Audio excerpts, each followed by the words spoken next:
സദഖല്ലാഹു മൗലാനൽ അലിയുൽ അലീം. മുഹമ്മദുൻ അഷ്റഫുൽ അറാബി വൽ അജമി.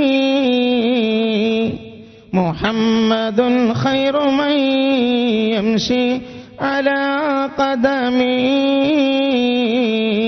മൗലായ സ്വല്ലി വസല്ലിം ദായിമൻ അബദാ അലാ ഹബീബിക ഖൈറിൽ ഖൽഖി കുല്ലിഹിം. മുഹമ്മദുൻ സീനത്തു ദുനിയാ വബഹ്ജതുഹാ. മുഹമ്മദുൻ കാശിഫു റുമ്മാതി വല്ലുലമി. വഅലമു ഉമ്മത്ത് സയ്യിദിന മുഹമ്മദ്. വേദിയിലെ ആദരണീയരായ അധ്യക്ഷൻ, മഹലിന്റെ കർമ്മധീരനായ പ്രസിഡന്റ് അഭിവന്ദ്യനായ ഹംസ ഹാജി സാഹിബ്, വേദിയിലെ അനുഗ്രഹീത സാന്നിധ്യം പയ്യന്നൂർ ജാമിഅ അസ്ഹരിയ കമ്മിറ്റിയുടെ അധ്യക്ഷനും പയ്യന്നൂർ മേഖല സംയുക്ത ജമാഅത്തിന്റെ പ്രസിഡന്റുമായ സയ്യിദ് KPP തങ്ങൾ അൽ ബുഖാരി, കവായി പ്രദേശത്തെ നിരവധി തലമുറകളുടെ തന്നെ ഗുരുവര്യൻ അഭിവന്ദ്യരായ MAC ഉസ്താദ്, ഈ പ്രദേശത്തിന്റെ ആത്മീയ സാരഥ്യം വഹിക്കുന്ന യുവ പണ്ഡിതനും പ്രിയ സുഹൃത്തുമായ ഉസ്താദ് മഹ്മൂദ് സഅദി, കമ്മിറ്റിയുടെ ജനറൽ സെക്രട്ടറി അഭിവന്ദ്യനായ ഷുക്കൂർ ഹാജി സാഹിബ്, അഭിവന്ദ്യരായ ഉസ്താദ് അബ്ദുൽ ഹമീദ് മൗലവി, മറ്റ് വേദിയിൽ സന്നിഹിതരായിട്ടുള്ള പ്രമുഖ വ്യക്തിത്വങ്ങളെ, വിശുദ്ധമായ ഈ ദീനീ സദസ്സിൽ ഒരുമിച്ച് കൂടിയിട്ടുള്ള രക്ഷിതാക്കളെ, യുവ സഹോദരന്മാരെ, കൊച്ചനുജന്മാരെ, സ്നേഹനിധികളായ ഉമ്മപെങ്ങന്മാരെ, ദയാപരനായ അല്ലാഹു സുബ്ഹാനഹു വ തആല നമ്മുടെ ഈ ഒരുമിച്ചുകൂടൽ പാരത്രിക ലോകത്തും ഉപകരിക്കുന്ന സുഹൃതമാക്കി സ്വീകരിക്കട്ടെ. നമ്മിൽ നിന്ന് മൺമറഞ്ഞുപോയ എല്ലാവരുടെയും നമ്മുടെയും പരലോക ജീവിതം അല്ലാഹു തആല സന്തോഷ സമ്പുഷ്ടമാക്കി അനുഗ്രഹിക്കട്ടെ. മുസ്ലിം കേരളത്തെ ആകമാനം കണ്ണീരിലാഴ്ത്തി കഴിഞ്ഞ ദിവസം ദിവംഗതനായ ആത്മീയ കേരളത്തിന്റെ കണ്ണിലുണ്ണിയും സമസ്ത കേരള ജംഇയ്യത്തുൽ ഉലമായുടെ ഉപാധ്യക്ഷനും കേരള വഖഫ് ബോർഡ് ചെയർമാനും പ്രതിസന്ധി ഘട്ടത്തിൽ ഈ സമുദായത്തിന് കരുത്തിന്റെ പ്രതീകമായി നേതൃത്വം നൽകുകയും ചെയ്ത മഹാനായ നേതാവ് സയ്യിദ് ഉമർ അലി ശിഹാബ് തങ്ങളുടെ ഖബറിടം അല്ലാഹു സ്വർഗമാക്കി കൊടുക്കട്ടെ. അപ്രകാരം നമ്മുടെ ഈ കവായി പ്രദേശത്തെ ആകമാനം ദുഃഖത്തിലാഴ്ത്തി കഴിഞ്ഞ ദിവസം വിട പറഞ്ഞ പ്രിയ സുഹൃത്ത്, ആ യുവ സുഹൃത്തിന്റെ ഖബറിടം അല്ലാഹു സ്വർഗമാക്കി കൊടുക്കട്ടെ. അല്ലാഹു നമ്മെ എല്ലാവരെയും അവന്റെ കാരുണ്യം കൊണ്ട് ദുരന്തങ്ങളിൽ നിന്ന്, ആക്സിഡന്റുകളിൽ നിന്ന്, മാരക രോഗങ്ങളിൽ നിന്ന് നമ്മെ എല്ലാവരെയും രക്ഷിക്കട്ടെ. ആമീൻ. സഹോദരന്മാരെ, സഹോദരിമാരെ, വളരെ ശ്ലാഘനീയമായ ഒരു സംരംഭമാണ് ഇത് എന്നുള്ള കാര്യത്തിൽ യാതൊരു സംശയത്തിനും വകയില്ല. യഥാർത്ഥത്തിൽ ദീനീ ഉത്ബുദ്ധതയുള്ള ഒരു മുസ്ലിമിന് ഏറെ സന്തോഷിക്കാൻ വക നൽകുന്ന ഒരു മഹനീയമായ മുഹൂർത്തമാണ് ഇവിടെ രൂപം കൊണ്ടിട്ടുള്ളത്. കാരണം കവ്വായി മുസ്ലിം ജമാഅത്തിന്റെ ഗോൾഡൻ ജൂബിലി ആഘോഷം അത് ചെറിയ ഒരു കാര്യമല്ല, വലിയ ഒരു കാര്യമാണ്. അല്ലാഹു തആല ധാർമ്മികമായ വഴിയിൽ ഈ നാട്ടുകാർക്ക് സേവനം ചെയ്യാൻ ഇതിന്റെ ഭാരവാഹികൾക്ക് തൗഫീഖ് നൽകട്ടെ. മഹല്ല് ജമാഅത്ത് മുസ്ലിം കേരളത്തിന് അല്ലാഹു നൽകിയ വലിയൊരു സൗഭാഗ്യവും വലിയൊരു അനുഗ്രഹവുമാണ്. കാരണം നമ്മുടെ സമൂഹത്തെ ധാർമ്മികതയിൽ ഉറപ്പിച്ചു നിർത്താൻ ഏറ്റവും അനുയോജ്യമായ ഒരു വേദിയാണ് മഹല്ലു ജമാഅത്ത്. അതിൽ യാതൊരു സംശയവുമില്ല. മഹല്ല് ജമാഅത്തിലൂടെ ഇസ്ലാമികമായ എല്ലാ വിപ്ലവത്തിനും വഴിയൊരുക്കാൻ കഴിയും.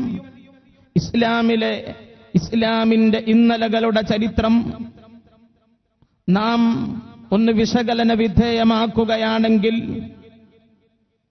മഹല്ലുകളും മഹല്ലിന്റെ നേതൃത്വവും ഇസ്ലാമിന്റെ തനതായ മുഖം നിലനിർത്തുന്നതിൽ ഗതകാലങ്ങളിൽ വഹിച്ച പങ്ക് അവർണ്ണനീയമാണ്, വാക്കുകൾക്കതീതമാണ്.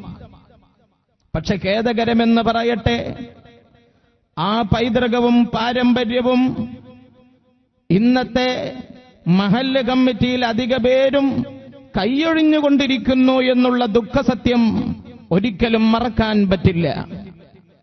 ഇന്ന് മഹല്ല് കമ്മിറ്റികൾ കേവലം ഒരു കമ്മിറ്റി മാത്രമായി അധപ്പതിക്കുന്നു എന്നുള്ളത് നമ്മുടെ സമുദായത്തിന്റെ പരാജയം തന്നെയാണ്. കമ്മിറ്റിക്കാരുടെ ധാരണ പൊതുവെ ഒരു 90% കമ്മിറ്റിയുടെയും ധാരണ എന്താണെന്നറിയോ? മഹല്ല് കമ്മിറ്റി എന്ന് പറഞ്ഞാൽ മുദരിസിനും ഖത്തീബിനും ഉസ്താദുമാർക്കൊക്കെ ശമ്പളം നൽകാനുള്ള ഒരു വേദിയാണ്. അതേ പ്രകാരം വരിസംഖ്യ പിരിക്കുക, തെങ്ങിൽ നിന്ന് തേങ്ങ പറിക്കുക, അതൊക്കെ വിറ്റ് മഹല്ലിന് കാശുണ്ടാക്കുക, ഇതിനാണ് മഹല്ല് കമ്മിറ്റി എന്ന് ധരിച്ചു വശായ നിലയിൽ ഇന്നത്തെ മഹല്ല് കമ്മിറ്റിയിൽ അധിക വിഭാഗവും മുന്നോട്ട് പോയിക്കൊണ്ടിരിക്കുന്നു എന്നുള്ളതൊരു ദുഃഖസത്യമാണ്. യഥാർത്ഥത്തിൽ ഇപ്പറഞ്ഞ കാര്യങ്ങളെല്ലാം മഹല്ല് കമ്മിറ്റിയുടെ ഉത്തരവാദിത്തത്തിൽ വളരെ ചെറിയ ഉത്തരവാദിത്തം മാത്രമാണ്. ഉസ്താദുമാർക്ക് ശമ്പളം കൊടുക്കാൻ കമ്മിറ്റിയൊന്നും വേണ്ടല്ലോ. കാശുണ്ടെങ്കിൽ ആർക്കാ ശമ്പളം കൊടുത്തുവിടാത്തത്? അല്ലേ? അപ്പൊ പിന്നെ അതിന് കമ്മിറ്റിയുടെ ഒന്നും ആവശ്യമില്ല. പിന്നെ എന്തിനാ ഈ കമ്മിറ്റി? അവിടെയാ നാം ചിന്തിക്കേണ്ടത്. ഇസ്ലാമിക ഭരണകാലത്ത് മഹാനായ സയ്യിദുനാ അബൂബക്കർ സിദ്ദീഖ് റളിയല്ലാഹു അൻഹു, സയ്യിദുനാ ഉമർ ഇബ്നുൽ ഖത്താബ് റളിയല്ലാഹു അൻഹുവിനെ പോലെയുള്ള മഹാരഥന്മാരായ ഇസ്ലാമിന്റെ അമീറുമാര് രാജ്യം ഭരിച്ചപ്പോ ആ രാജ്യത്തുള്ള ജനങ്ങളോട് നടത്തിയിട്ടുള്ള ധാർമ്മികമായ ദൗത്യം എന്താണോ അതേ ദൗത്യം തന്നെയാണ് മഹല്ല് കമ്മിറ്റിക്കുള്ളത്. മഹല്ല് കമ്മിറ്റിയുടെ ഒന്നാമത്തെ ബാധ്യത മഹല്ലിലുള്ള ജനങ്ങളിൽ ധാർമ്മികത നിലനിർത്താൻ പരിശ്രമിക്കുക എന്നുള്ളതാണ്. ഇന്ന് നിങ്ങൾ ആരും കരുതണ്ട ഞാൻ നിങ്ങളുടെ മഹലിനെ പറ്റിയാ പറയുന്നതെന്ന്. പൊതുവായ വിഷയമാണ് ഞാൻ പറയുന്നത്. ഇന്ന് മഹല്ലുകളിൽ ശരിയാണ് അഭിമാനത്തിന്റെ തേജപുഞ്ചങ്ങളായി തലയുയർത്തി നിൽക്കുന്ന ഒരുപാട് മദ്രസ കെട്ടിടങ്ങളും പള്ളിയൊക്കെ നമുക്ക് കാണാം, ആവശ്യം തന്നെ. പക്ഷേ അതിന് കാണിക്കുന്ന ആവേശത്തിന്റെ 1% മഹല്ലിലുള്ള ജനങ്ങൾ ധാർമ്മികമായി മുന്നോട്ട് പോകണം, ആദർശത്തിൽ അടിയുറച്ച്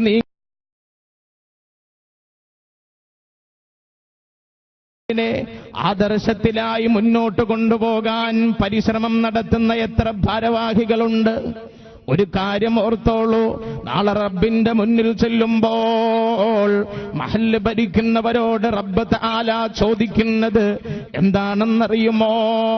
ആ ചോദ്യത്തിന് ഉത്തരം പറയാൻ പറ്റും വിധത്തിലായിരിക്കണം മഹല്ലിനെ ഭരിക്കേണ്ടത്. നിന്റെ മഹല്ലിന്റെ ഹൃദയഭാഗത്ത് 10 നിലകളുള്ള കെട്ടിടം ഉണ്ടാക്കിയിരുന്നോ എന്ന് റബ്ബ് ഒരു കമ്മിറ്റിക്കാരനോടും ചോദിക്കൂല. നിന്റെ മഹല്ലിൽ ഭൗതികമായ പുരോഗമനത്തിന്റെ വഴി തുറക്കുന്നതിൽ നീ പരിശ്രമിച്ചിട്ടുണ്ടോ എന്ന് റബ്ബ് നിന്നോട് ചോദിക്കൂല.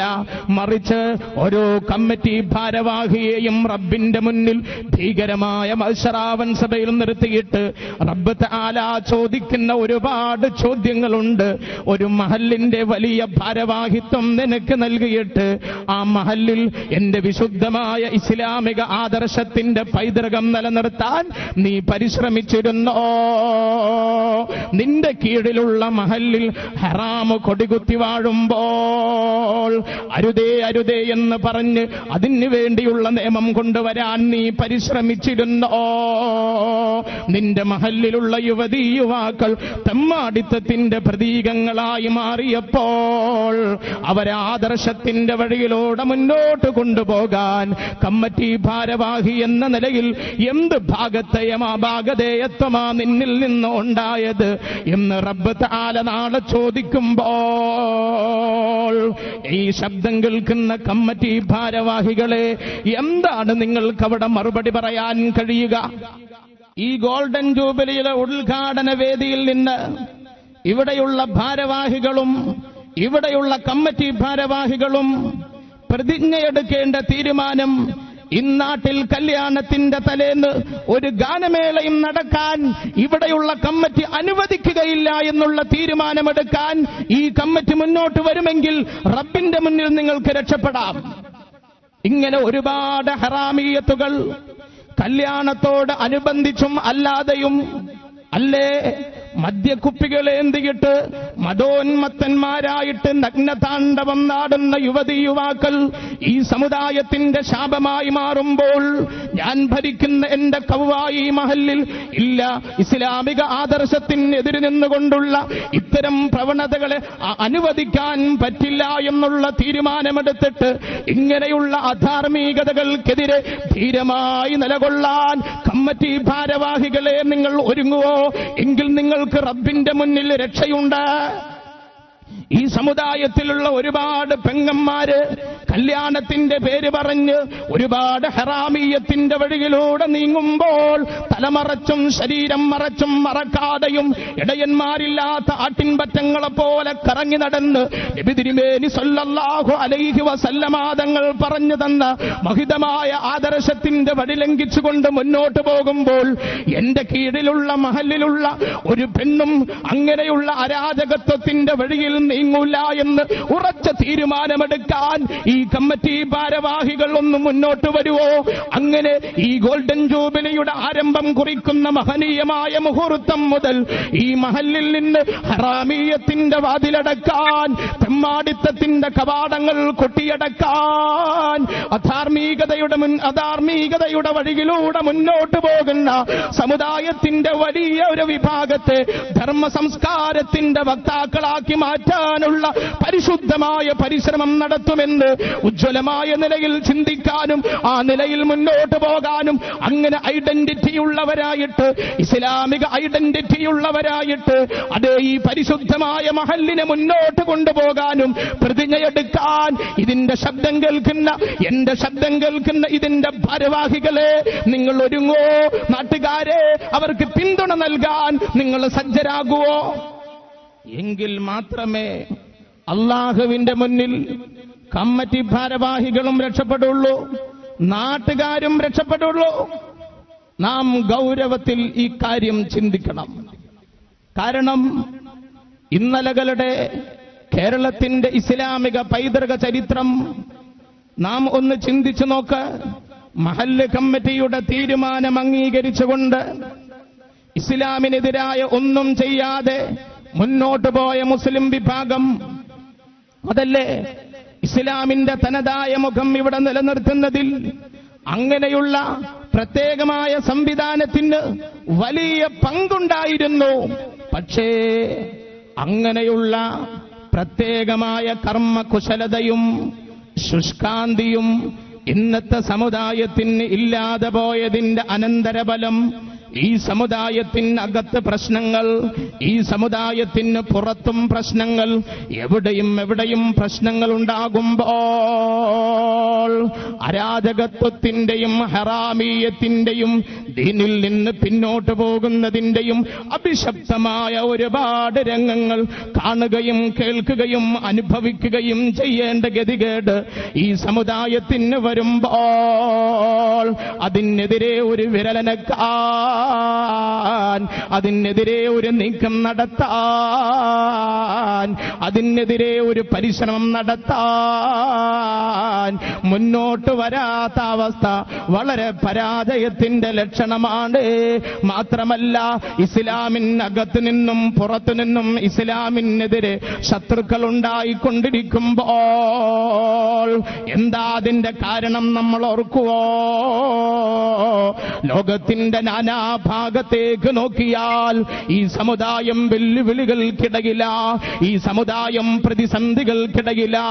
ദിനംതോറും പത്രമാധ്യമങ്ങൾ നമ്മുടെ കൈകളിൽ കിട്ടുമ്പോൾ ഫലസ്തീനിന്റെ തെരുവീതികളിൽ ഇസ്രായേലിലെ ജൂതന്മാരുടെ തീത്തുപ്പുന്ന വെടിക്കോപ്പുകൾക്ക് മുന്നിൽ ഈ ആമ്പാറ്റകളെ പോലെ മരിച്ചു വീഴുന്ന നമ്മുടെ സഹോദരീ സഹോദരന്മാരുടെ കഥനകഥകൾ പത്രത്തിലൂടെയും അല്ലാതെയും നമ്മുടെ കരളലിയിപ്പിക്കുമ്പോൾ ഇറാഖിന്റെ തെരുവീതികളിൽ ആധുനിക ഫറോവയുടെ ശിങ്കിടികൾ ഈ സമുദായത്തിന്റെ ജീവനെടുക്കുമ്പോൾ ഇങ്ങനെ എവിടെയും നമ്മളെ നോക്ക്, നമ്മുടെ അസ്തിത്വം ചോദ്യം ചെയ്യപ്പെടുന്നു, നമ്മുടെ വ്യക്തിത്വം അവമതിക്കപ്പെടുന്നു, നമ്മുടെ അഭിമാനക്ഷതം സംഭവിക്കപ്പെടുന്നു.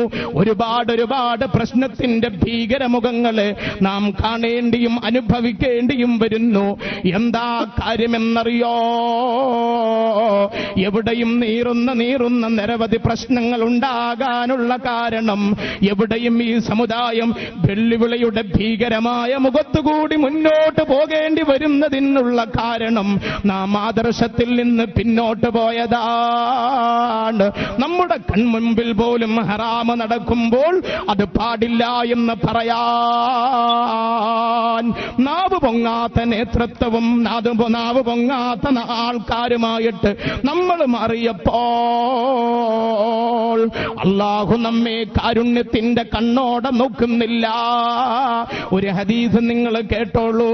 മുഹമ്മദ് മുസ്തഫ സല്ലല്ലാഹു അലൈഹി വസല്ലമ തങ്ങൾ പറയുന്നു, നബി തിരുമേനി സല്ലല്ലാഹു അലൈഹി വസല്ലമ തങ്ങൾ പറയുന്നു, അല്ലാഹു തആല അറിയിക്കുകയാണ്, അന മാലികുൽ മുലൂക് ഖുലൂബുൽ മുലൂക് ഫീ യദി വഇന്നൽ ഇബാദ ഇദാ അതാഊനി ഹവൽതു ഖുലൂബ മുലൂകിഹിം അലൈഹിം ബിർറഹ്മതി വറഅഫ وإن العباد إذا عصوني حولت قلوب ملوكهم عليهم بالنقمة والسخط.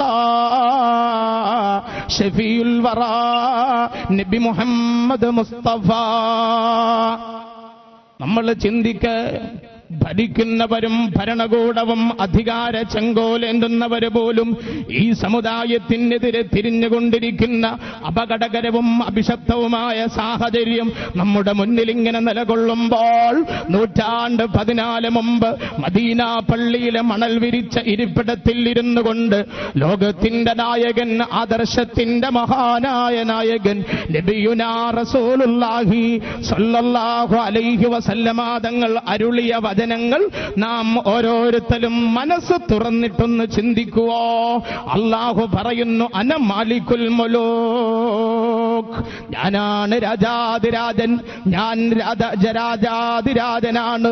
ഖുലൂബുൽ മുലൂക് ഫീ യദി, എല്ലാ രാജാക്കന്മാരെയും എല്ലാ മന്ത്രിമാരെയും എല്ലാ ഭരണകർത്താക്കളെയും ഭരിക്കുന്നത് ഞാനാണ് എന്ന് പറഞ്ഞിട്ട് അല്ലാഹു പിന്നെ പറയുന്നു, വ ഇന്നൽ ഇബാദ ഇദാ അതാഊനി, എന്റെ അടിമകളെ നിങ്ങൾ എന്നെ അനുസരിച്ചാൽ, എന്റെ ആദർശം പിൻപറ്റിയാൽ, ഹവൽതു ഖുലൂബ മുലൂകിഹിം അലൈഹിം ബിർറഹ്മതി വറഅഫ, നിങ്ങളെ ഭരിക്കുന്ന രാജാക്കന്മാരുടെ മനസ്സ് നിങ്ങൾക്ക് അനുകൂലമായി കാരുണ്യം കൊണ്ട് ഞാൻ നിറക്കും, കാരുണ്യം കൊണ്ട് ഞാൻ നിറക്കും, ദയാപരത കൊണ്ട് ഞാൻ നിറക്കും.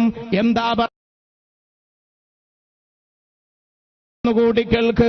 റബ്ബ് തആലയാ പറയുന്നത് അല്ലാഹുവിനെ അനുസരിക്കുന്നവരായി, ആദർശമുള്ളവരായി, ദീനീ കാര്യങ്ങൾക്ക് പ്രാമുഖ്യം നൽകുന്നവരായി നമ്മൾ മാറിയാൽ അല്ലാഹ് തരുന്ന ഓഫർ എന്താണെന്നറിയോ?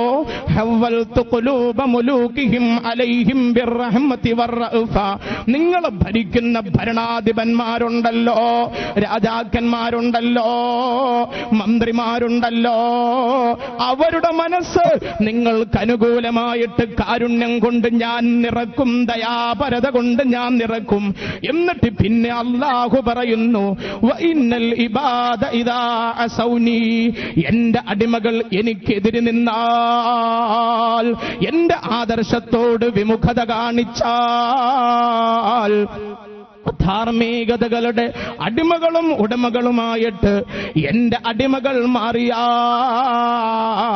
ഹവ്വൽതു ഖുലൂബ മുലൂകിഹിം അലൈഹിം ബിന്നിഖ്മതി വസ്സഖത, അവരെ ഭരിക്കുന്ന രാജാക്കന്മാരെ ദേഷ്യം കൊണ്ടും ക്രൂരത കൊണ്ടും എന്റെ അടിമകൾക്കെതിരെ തിരിച്ചുവിടും. ഒന്നുകൂടി കേൾക്ക്. ആരായി പറയുന്നത്? ഈ പ്രപഞ്ചം പടച്ച റബ്ബാ പറയുന്നത്. നമ്മെ പടച്ച റബ്ബ്, ആരോഗ്യം നൽകിയ റബ്ബ്, സന്തതികളെ നൽകുന്ന റബ്ബ്, സമ്പത്ത് നൽകുന്ന റബ്ബ്, ആ റബ്ബാ പറയുന്നത്, എന്റെ അടിമകളെ നിങ്ങൾ എനിക്കെതിരെ നീങ്ങിയാൽ, എന്റെ കൽപ്പനകളെ മറന്നുകൊണ്ട് മുന്നോട്ട് പോയാൽ, നിങ്ങളെ ഭരിക്കുന്ന മന്ത്രിമാരെയും രാജാക്കന്മാരെയും ഭരണകർത്താക്കളെയും ബിന്നിഖ്മതി വസ്സഖത, ക്രൂരത കൊണ്ടും ക്രോധം കൊണ്ടും ക്ഷോഭം കൊണ്ടും നിങ്ങൾക്കെതിരെ നാം തിരിച്ചുവിടുമെന്ന് അല്ലാഹു തആല പ്രഖ്യാപിക്കുമ്പോൾ, ഈ ഹദീസിന്റെ വെളിച്ചത്തിൽ ആനുകാലിക രംഗത്ത് നടന്നുകൊണ്ടിരിക്കുന്ന പ്രശ്നങ്ങളെ നാം ഒന്ന് വിശകലനം ചെയ്യൂ മുസ്ലിമേ. പ്രഭാതം പൊട്ടിവിടരുമ്പോ, പത്രമാധ്യമങ്ങൾ നമ്മുടെ കയ്യിലെത്തുമ്പോ, നമ്മുടെ രക്തത്തിന്റെ ബാക്കികളായ സഹോദരീ സഹോദരന്മാര് തീത്തുപ്പുന്ന വെടിക്കോപ്പുകൾക്ക് മുന്നിൽ ഈ ആമ്പാറ്റകളെ പോലെ കൊന്നൊടുക്കിക്കൊണ്ടിരിക്കുന്ന അതിഭീകരമായ രംഗങ്ങൾ വായിക്കുകയും അനുഭവിക്കുകയും ചെയ്യേണ്ടി വരുന്ന ഗതികേട് നമുക്കുണ്ടെങ്കിൽ, എന്തേ ഭരണകൂടം നമുക്കെതിരാകുന്നു, എന്തേ മന്ത്രിമാര് നമുക്കെതിരാകുന്നു, എന്തേ രാജാക്കന്മാര് നമുക്കെതിരാകുന്നു? നാം രാജാതിരാജനായ റബ്ബിനെ മറന്നില്ലേ? ആ റബ്ബിന്റെ കൽപ്പനകളെ കാറ്റിൽ പറത്തിയില്ലേ? ആ റബ്ബിന്റെ ആദർശത്തോട് വിമുഖത പുലർത്തിയില്ലേ?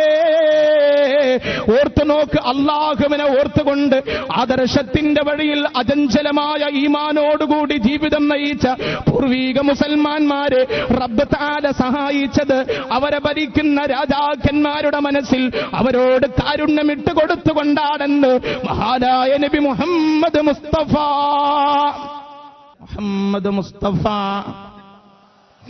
സല്ലല്ലാഹു അലൈഹി വസല്ലം. നമുക്കറിയാലോ, പോർച്ചുഗീസുകാര് ഇന്ത്യയിലേക്ക് വന്നു, പോർച്ചുഗീസുകാര് കേരളത്തിലേക്ക് വന്നു, അധിനിവേശത്തിന്റെ വിഷവിത്തുമായി. അങ്ങനെ കേവലം അധിനിവേശം മാത്രമായിരുന്നില്ല അവർക്കുണ്ടായിരുന്നത്, മുസൽമാന്മാരോടുള്ള വല്ലാത്ത വിദ്വേഷം ഉണ്ടായിരുന്നു.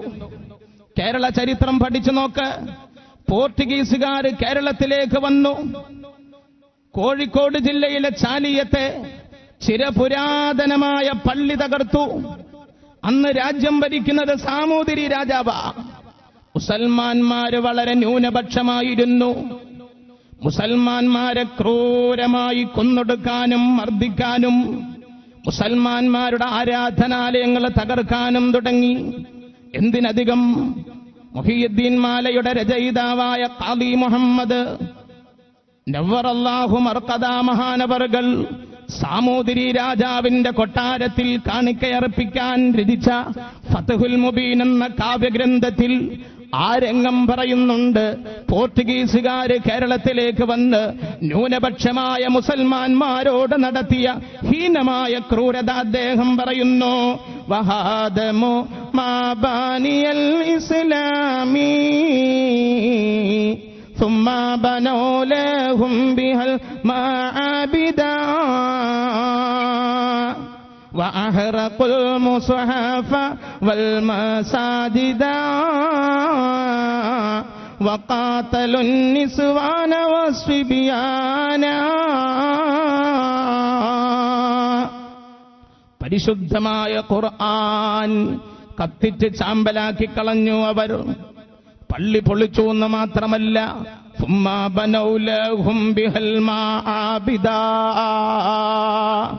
പള്ളി പൊടിച്ചിട്ട് അതിന്റെ വസ്തുക്കൾ കൊണ്ടുപോയിട്ട് അവരുടെ ആരാധനാലയങ്ങൾ ഉണ്ടാക്കി. പിഞ്ചുമക്കളെയും സഹോദരിമാരെയും ക്രൂരമായി കൊന്നുകളയുന്നു. ഈ അവസരത്തിൽ സർവായുധ വിഭൂഷിതരും കിങ്കരന്മാരുമായിരുന്ന പോർട്ടീസുകാരുടെ ക്രൂരതകൾക്ക് മുന്നിൽ ന്യൂനപക്ഷമായ ഈമാനുള്ള മുഅ്മിനീങ്ങൾ ന്യൂനപക്ഷമായി നിസ്സംഗരായി നിസ്സഹായമായിട്ട് നോക്കി നിൽക്കുമ്പോൾ രാജ്യം ഭരിക്കുന്ന രാജാവായിരുന്ന സാമൂതിരി രാജാവ് തന്റെ പട്ടാളം, നായർ പട്ടാളത്തെ വിളിക്കുന്നു. ദർബാറിലേക്ക് വിളിച്ചുകൊണ്ട് പറയുന്നു, പട്ടാളക്കാരെ, നമ്മുടെ നാട്ടിലെ വിശ്വസ്ത പ്രജകളായ മുസ്ലിങ്ങൾ, അവരെ പോർച്ചുഗീസുകാര് വന്ന് വല്ലാതെ മർദ്ദിക്കുന്നുണ്ട്, വല്ലാതെ വിഷമിപ്പിക്കുന്നുണ്ട്. അതുകൊണ്ട് മുസൽമാന്മാരെ രക്ഷിക്കാൻ നായർ പട്ടാളം ഇറങ്ങണമെന്ന് രാജദർബാറിൽ പട്ടാളക്കാരെ വിളിച്ചിട്ട് സാമൂതിരി രാജാവ് പറഞ്ഞപ്പോൾ ആ സാമൂതിരി രാജാവിന്റെ പട്ടാളമായ നായർ പട്ടാളത്തിന്റെ ക്യാപ്റ്റൻ മുസൽമാന്മാരുടെ അടുത്ത് ചെന്നിട്ട് പറയുന്നു, വഖാലത്തിന്നുയ്യാറു അൻതുമു ഖലീൽ വലം നുഖല്ലീകും അലൽ ഹർബിൽ ജലീൽ. നായർ പട്ടാളത്തിന്റെ ക്യാപ്റ്റന്മാര്, വഖാലത്തിന്നുയ്യാറു, നായന്മാര് വന്നിട്ട് പറയുന്നു, അൻതുമു ഖലീൽ, മുസൽമാന്മാരെ നിങ്ങൾ ചെറിയ വിഭാഗമാണ്, ന്യൂനപക്ഷമാണ്. അതുകൊണ്ട് വലം നുഖല്ലീകും അലൽ ഹർബിൽ ജലീൽ, പോർട്ടുഗീസുകാരുമായിട്ടുള്ള ഈ സംഘട്ടനത്തിൽ, ഈ യുദ്ധത്തിൽ നിങ്ങളെ ഞങ്ങൾ തനിച്ചാക്കൂല്ല. ഞങ്ങൾ നായർ പട്ടാളം നിങ്ങളോടൊപ്പമുണ്ട്. രണാങ്കണത്തിൽ ഇറങ്ങിക്കോളൂ. നിങ്ങളുടെ അവകാശധ്വംസനത്തിനെതിരെ നിലകൊള്ളാൻ ഞങ്ങളുമുണ്ടെന്ന് പറഞ്ഞ് രാജ്യം ഭരിക്കുന്ന സാമൂതിരി രാജാവിന്റെ പട്ടാളമായ നായർ പട്ടാളം ഈ സമുദായത്തെ രക്ഷിക്കാൻ പോർട്ടുഗീസുകാരോടുള്ള യുദ്ധത്തിൽ രണാങ്കണത്തിൽ ഇറങ്ങിയെങ്കിൽ പോർട്ടുഗീസുകാരെ ജയിച്ചടക്കിയിട്ട് വൈജയന്തി പറത്തിയിട്ട് തകർത്ത പള്ളി പുനഃസ്ഥാപിച്ചില്ലേ? ഇങ്ങനെ ഇന്നലകളുടെ ചരിത്രം നമ്മൾ പഠിക്ക്. മുഅ്മിനീങ്ങളായിട്ട് അന്നുള്ളവർ ജീവിച്ചപ്പോൾ അവരുടെ കയ്യിൽ ആയുധമില്ലായിരുന്നു, ബോംബുകളില്ലായിരുന്നു, വാളുകളില്ലായിരുന്നു. അങ്ങനെയുള്ള ആത്മാർത്ഥമായ ഈമാൻ മാത്രം കൈമുതലാക്കിയിട്ട് ഇന്നലകളിലുള്ള മുസൽമാന്മാര് മാറിയപ്പോൾ അവരെ ഭരിക്കുന്ന രാജാക്കന്മാര് അവരെ സഹായിക്കാൻ അവരോട് കാരുണ്യം കാണിച്ചുകൊണ്ട് മുന്നോട്ട് വന്നിരുന്നു എന്ന് ചരിത്രം രേഖപ്പെടുത്തുമ്പോൾ, എന്നാൽ ഇന്ന് ചിന്തിക്കും മുഅ്മിനീങ്ങളെ, നമ്മുടെ കേരളം മുതൽ ദേശീയ തലം മുതൽ ഇന്റർനാഷണൽ തലം വരെ ചിന്തിക്ക്.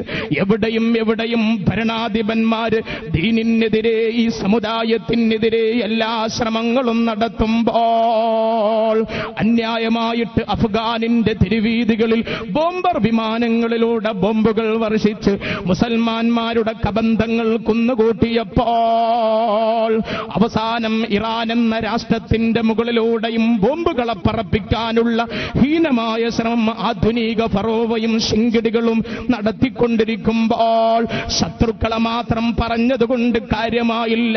നാം ദീനിൽ നിന്ന് പിന്നോട്ട് പോയപ്പോൾ, ഹറാമിന്റെ അടിമകളായി മാറിയപ്പോൾ, നിസ്കാരമില്ലാത്തവരായി നമ്മൾ അതപ്പതിച്ചപ്പോൾ, റബ്ബിനെ ഭയപ്പെടേണ്ടതിന് പകരം ഭൗതിക നേതാക്കളെയും ഭയപ്പെടുന്ന ഒരവസ്ഥാവിശേഷം വന്നപ്പോൾ അല്ലാഹു തആലാക്ക് നമ്മെ വേണ്ടാത്ത ഒരവസ്ഥ വന്നു.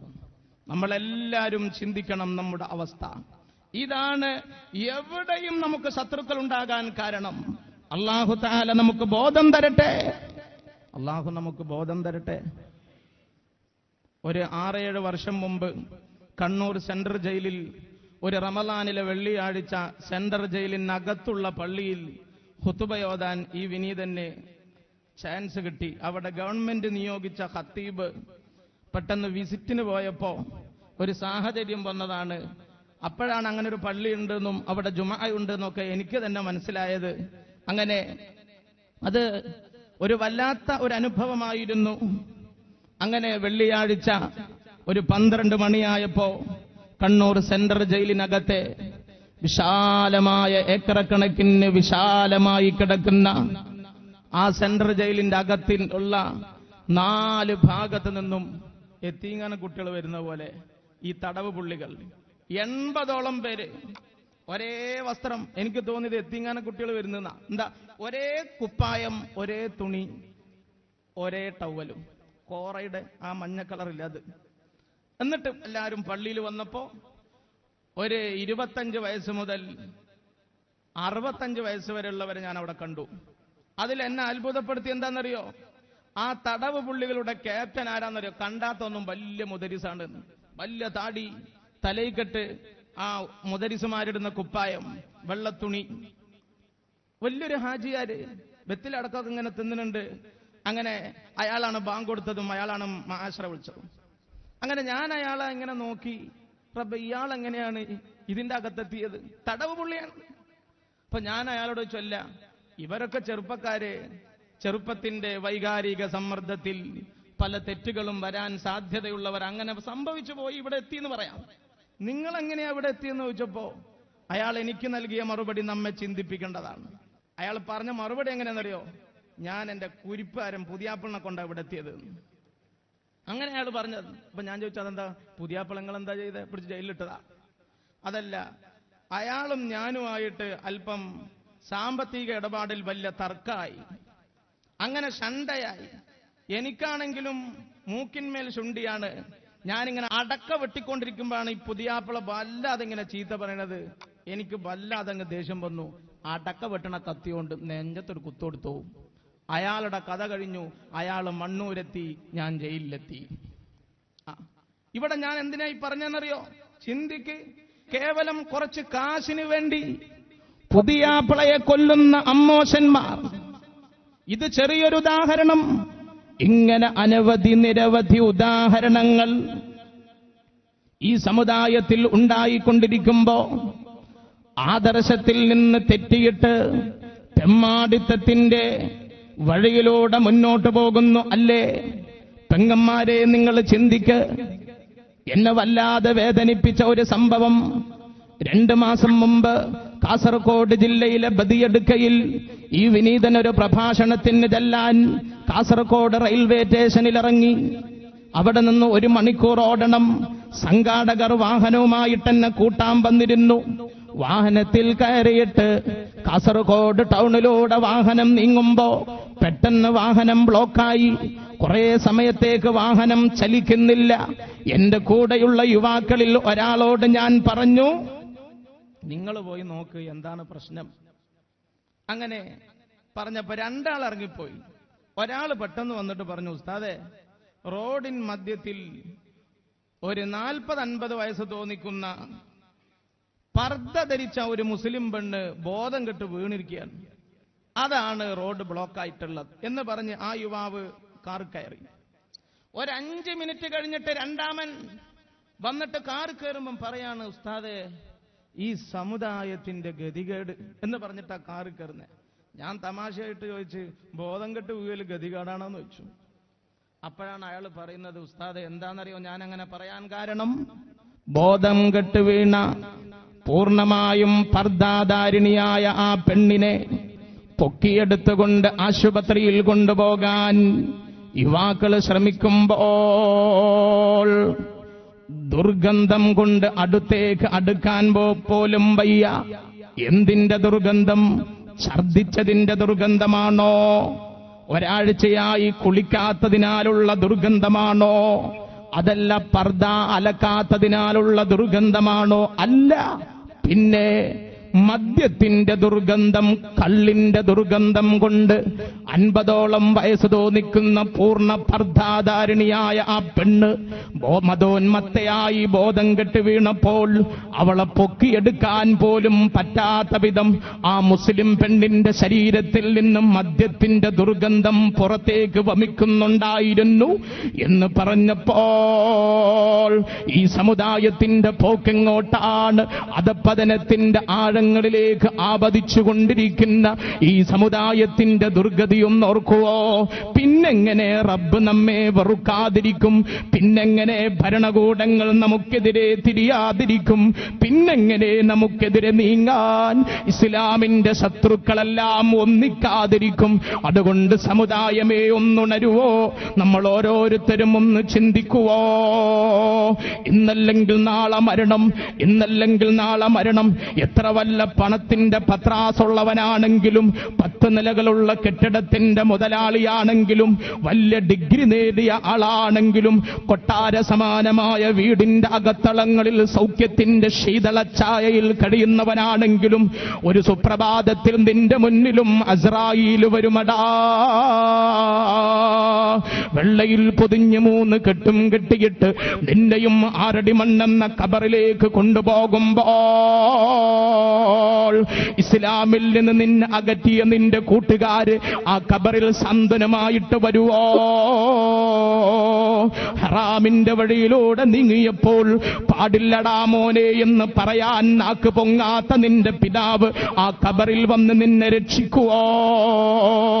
എന്റെ പെങ്ങന്മാരെ, സീരിയലും സിനിമയും കണ്ടിരിക്കുമ്പോ, ശരീരം മറയാത്ത വേഷം ധരിച്ചു നടക്കുമ്പോ അത് പാടില്ലടി എന്ന് പറയാൻ നാവ് പൊങ്ങാത്ത നിന്റെ ഭർത്താവ് 6 അടി മണ്ണിൽ നിന്നെ രക്ഷിക്കാൻ വരുവോ? നിന്റെ ആങ്ങളമാര് നിന്നെ രക്ഷിക്കാൻ വരുവോ? അവരാരും അവിടെ രക്ഷിക്കാൻ വരൂല്ല. എന്റെ യുവാക്കളെ, നിന്റെ മനസ്സിനെ വല്ലാതെ ആകർഷിച്ചു പോയി. എല്ലാരെക്കാളും നീ നിന്റെ സംസ്കാരത്തിൽ പിൻപറ്റുന്ന ഭൗതിക താരങ്ങൾ, സിനിമാ താരങ്ങൾ, ക്രിക്കറ്റ് താരങ്ങൾ, സീരിയൽ താരങ്ങൾ, ഇവരാരും നിന്നെ രക്ഷിക്കാൻ വരുമെന്ന് കരുതണ്ട. എന്റെ പെങ്ങന്മാരെ, സിനിമാ നടിമാരെ പിൻപറ്റുന്നവരാ നിങ്ങളെങ്കിൽ, സീരിയൽ നടിമാരെ പിൻപറ്റുന്നവരാ നിങ്ങളെങ്കിൽ, അവരും നിങ്ങളെ രക്ഷിക്കാൻ വരുമെന്ന് കരുതണ്ട. ഓർത്തോളൂ, ഓർത്തോളൂ, ഇന്നല്ലെങ്കിൽ നാളെ മരണമാണ്, ഇന്നല്ലെങ്കിൽ നാളെ മരണമാണ്. നിങ്ങൾക്ക് മുന്നിലിരുന്ന് ഒച്ചയിടുന്ന ഈ വിനീതൻ ദാരിമിയുണ്ടല്ലോ, നാളെയുടെ രാത്രിയിൽ ഇവിടെ ഉണ്ടാകുവോ എന്ന് പറയാൻ പറ്റുവോ? മരണം നിഴല് പോലെ പിന്നാലെയുണ്ട്, മരണം കാമുകനായി പിന്നാലെയുണ്ട്. ആ ബോധമുണ്ടായാൽ എന്റെ യുവാക്കളെ, നിസ്കാരമില്ലാതെ ഉറങ്ങാൻ പറ്റുവോ? എന്റെ പെങ്ങന്മാരെ, ഹറാമിയത്ത് ചെയ്തിട്ട് മനസ്സുറപ്പോടെ കിടന്നുറങ്ങാൻ പറ്റുവോ? എത്രയെത്ര ഹറാമിയത്തുകളാ നമ്മൾ ചെയ്യുന്നത്. ഹറാമിയത്തിന്റെ മൊബൈൽ ഷോപ്പുകൾ പോലെയുള്ള ഒരു വാഹനമായിട്ട് നമ്മൾ മാറുന്നു. നമ്മുടെ സ്വഭാവത്തിൽ ഹറാമില്ലേ? നമ്മുടെ വേഷവിധാനത്തിൽ ഹറാമില്ലേ? നമ്മുടെ സംസ്കാരത്തിൽ ഹറാമില്ലേ? ഇങ്ങനെ ഹറാം ചെയ്തിട്ട് റബ്ബിനെ മറന്ന് ജീവിക്കുന്ന നിനക്ക് മരിക്കണ്ടടാ മോനെ. 6 അടി മണ്ണിൽ മണ്ണൻ കബറന്ന കല്ലറയിൽ ചെന്ന് കിടക്കണ്ടേ? ഇക്കാര്യം ഓരോ മുഅ്മിനും ഒന്ന് ചിന്തിക്കുവോ? ആ ചിന്തയില്ലാത്തതിന്റെ അനന്തരഫലം ഹറാമിയത്തിന്റെ വാതിലുകളിൽ നിന്ന് മലർക്ക തുറക്കപ്പെടുന്നു. എന്റെ വാള് കേൾക്കുന്ന ഉമ്മമാരെ, ഉപ്പമാരെ, ഓർത്തോളൂ, നിങ്ങൾ ഒരുപക്ഷെ 5 നേരം നിസ്കാരം മുറ പോലെ നിർവഹിക്കുന്നവരായിരിക്കും. പാതിരാവിന്റെ നിശബ്ദതയിൽ ഉറക്കത്തിൽ നിന്ന് ഞെട്ടിയെഴുന്നേറ്റ് മരം കോച്ചുന്ന തണുപ്പ് പോലും പ്രശ്നമാക്കാതെ വുളൂ ചെയ്ത് തഹജ്ജുദ് നിസ്കാരം നിർവഹിച്ച് കണ്ണുനീരൊലിപ്പിച്ചുകൊണ്ട് റബ്ബിനോട് ദുആ ചെയ്യുന്ന ഉപ്പമാരെ, ഉമ്മമാരെ, അത് കഴിഞ്ഞ് സുബഹിയുടെ ബാങ്ക് വരെ ഖുർആൻ ഓതുന്നു. അവ്വൽ വഖത്തിൽ തന്നെ സുബഹി നിസ്കരിച്ച് പിന്നെയും മണിക്കൂറുകളോളം ഖുർആൻ ഓതുന്ന രക്ഷിതാക്കളില്ലേ? ഇങ്ങനെ ഒരുപാട് ഇബാദത്തുകളിലായിട്ട് മുന്നോട്ടു പോകുന്ന ബാപ്പായെയും ഉമ്മായെയും തമ്പുരാന്റെ മുന്നിൽ നരകത്തിലേക്ക് കൊണ്ടുപോകാൻ ഒരു വിഭാഗത്തിന് സാധിക്കും. ആരാ വിഭാഗം എന്നറിയോ? പിശാചുക്കളല്ല, ശൈത്താനല്ല. ശൈത്താന് ദുനിയാവിൽ മാത്രമേ ആധിപത്യം പുലർത്താൻ പറ്റുള്ളൂ. മരിച്ചു കഴിഞ്ഞാൽ പിന്നെ ശൈത്താന് സ്വാധീനം ചെലുത്താനുള്ള കഴിവില്ല, റബ്ബ് തആല കൊടുത്തിട്ടില്ല. എന്നാൽ നാളെ റബ്ബിന്റെ മുന്നിലെത്തുമ്പോൾ നമ്മൾ ചെയ്തു പോയ ഇബാദത്തുകളെ മുഴുവൻ ഓവർടേക്ക് ചെയ്തുകൊണ്ട് നമ്മുടെ പരലോകം നരകം നമ്മുടെ മക്കളാണ്. ദുനിയാവിൽ തെമ്മാടികളായി ജീവിക്കുന്ന മക്കൾ, ദുനിയാവിൽ നിസ്കാരമില്ലാതെ ജീവിക്കുന്ന മക്കൾ, ദുനിയാവിൽ ഹറാമിന്റെ വഴിയിലൂടെ മുന്നോട്ട് പോകുന്ന മക്കൾ, ആ മക്കൾ നമുക്കും നരകമൊരുക്കും. നാളെ ആഖിറത്തിൽ ദുനിയാവിലും നരകമൊരുക്കുമെന്ന് അനുഭവങ്ങൾ നമ്മോട് പറഞ്ഞു തരുമ്പോൾ മഹാനായ നബി മുഹമ്മദ് മുസ്തഫ നമ്മൾ ഓരോരുത്തരും ചിന്തിക്കുക, ഓരോ ഉപ്പമാരും ഓരോ ഉമ്മമാരും ചിന്തിക്കുക.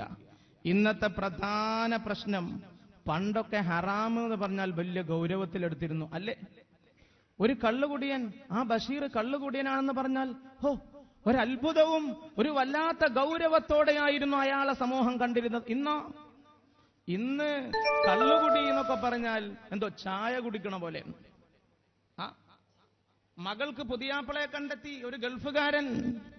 അങ്ങനെ ആ ഉമ്മായോട് വന്നിട്ട് അയൽപക്കക്കാരിയായ ഒരു സഹോദരി പറയാണ്, അല്ല നഫീസ, നിന്റെ മകൾക്ക് പുതിയാപ്പിളയെ തീരുമാനിച്ചു എന്നല്ലേ പറയണത് കേട്ടത്? അപ്പൊ ഉമ്മയുടെ മറുപടി, അതെ, കഴിഞ്ഞ ആഴ്ച ഗൾഫിൽ നിന്ന് വന്ന ആ കുഞ്ഞമ്മതില്ലേ, അവനാണ് കല്യാണമൊക്കെ തീരുമാനിച്ചു എന്ന് പറഞ്ഞപ്പോ ഈ അയൽപക്കക്കാരി പറയാണ്, അങ്ങനെ വലിയ പണക്കാരനൊക്കെ ശരി തന്നെ, പക്ഷേ കുഞ്ഞമ്മത് ഏറ്റവും മറ്റേതുള്ള ആള് എന്നല്ലേ പറയണ കേൾക്കണത്.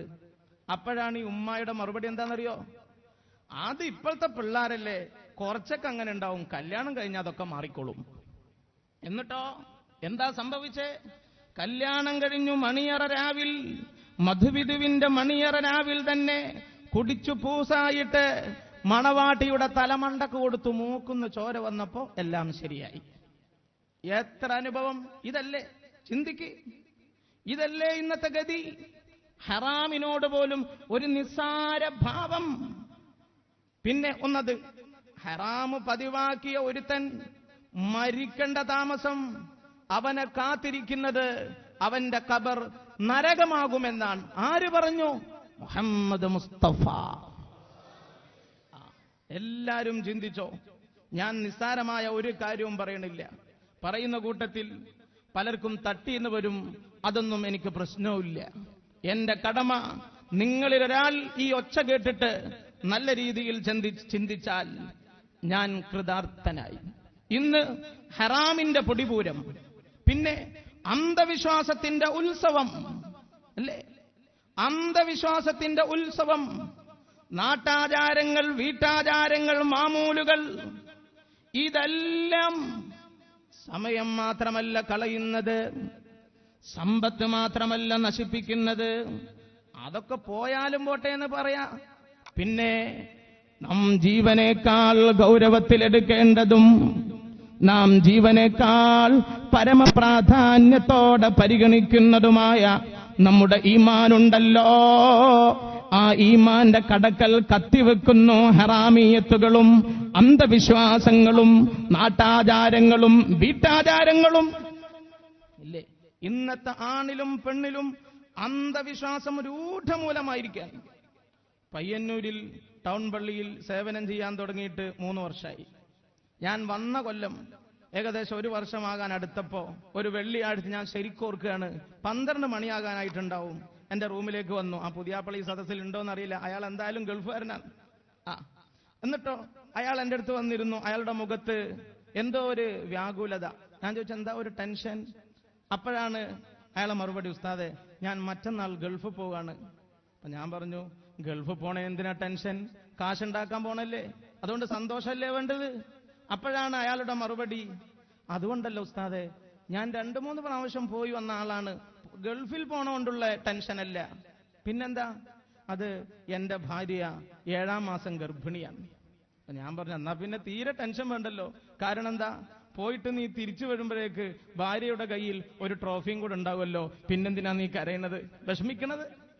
അപ്പോഴാണ് അയാളെ മറുപടി, ഉസ്താദെ അതുമല്ല പ്രശ്നം, പിന്നെ എന്റെ ടെൻഷൻ എന്താണെന്നറിയോ, മറ്റന്നാൾ ഞാൻ പുരയിൽ നിന്നിറങ്ങുമ്പോ എന്റെ ഉമ്മയും പെങ്ങളും എല്ലാരും പറയാണ്, എല്ലാരോടും നിങ്ങൾ യാത്ര പറഞ്ഞോ. ഉമ്മയും പെങ്ങളും ഉപ്പയൊക്കെ ഇവനോട് പറയണത്ര, ആ പുതിയാപ്പിളയോട്, മറ്റന്നാൾ ഗൾഫിലേക്ക് വീട്ടിൽ നിന്നിറങ്ങുമ്പോ എല്ലാരോടും നീ യാത്ര പറഞ്ഞോ, പക്ഷേ നിന്റെ ഭാര്യയോട് നീ പറഞ്ഞു പോകരുത്. കാരണം എന്താ, ഗർഭിണിയായതുകൊണ്ട് ഗർഭിണികളോട് യാത്ര പറഞ്ഞാൽ കാലക്കടാണ്. ഓളെ വയറ്റിനും കാലക്കട്, നിന്റെ വിമാനത്തിനും കാലക്കട്. അള്ളാഹു സാക്ഷിയാണ്. ഉണ്ടാ ഇങ്ങനെ ഈ സംസ്കാരം നാട്ടിലുണ്ടാ? ഒരു പക്ഷെ ആ പറഞ്ഞ ഉമ്മയും പെങ്ങളൊക്കെ കേൾക്കുന്നുണ്ടാവും.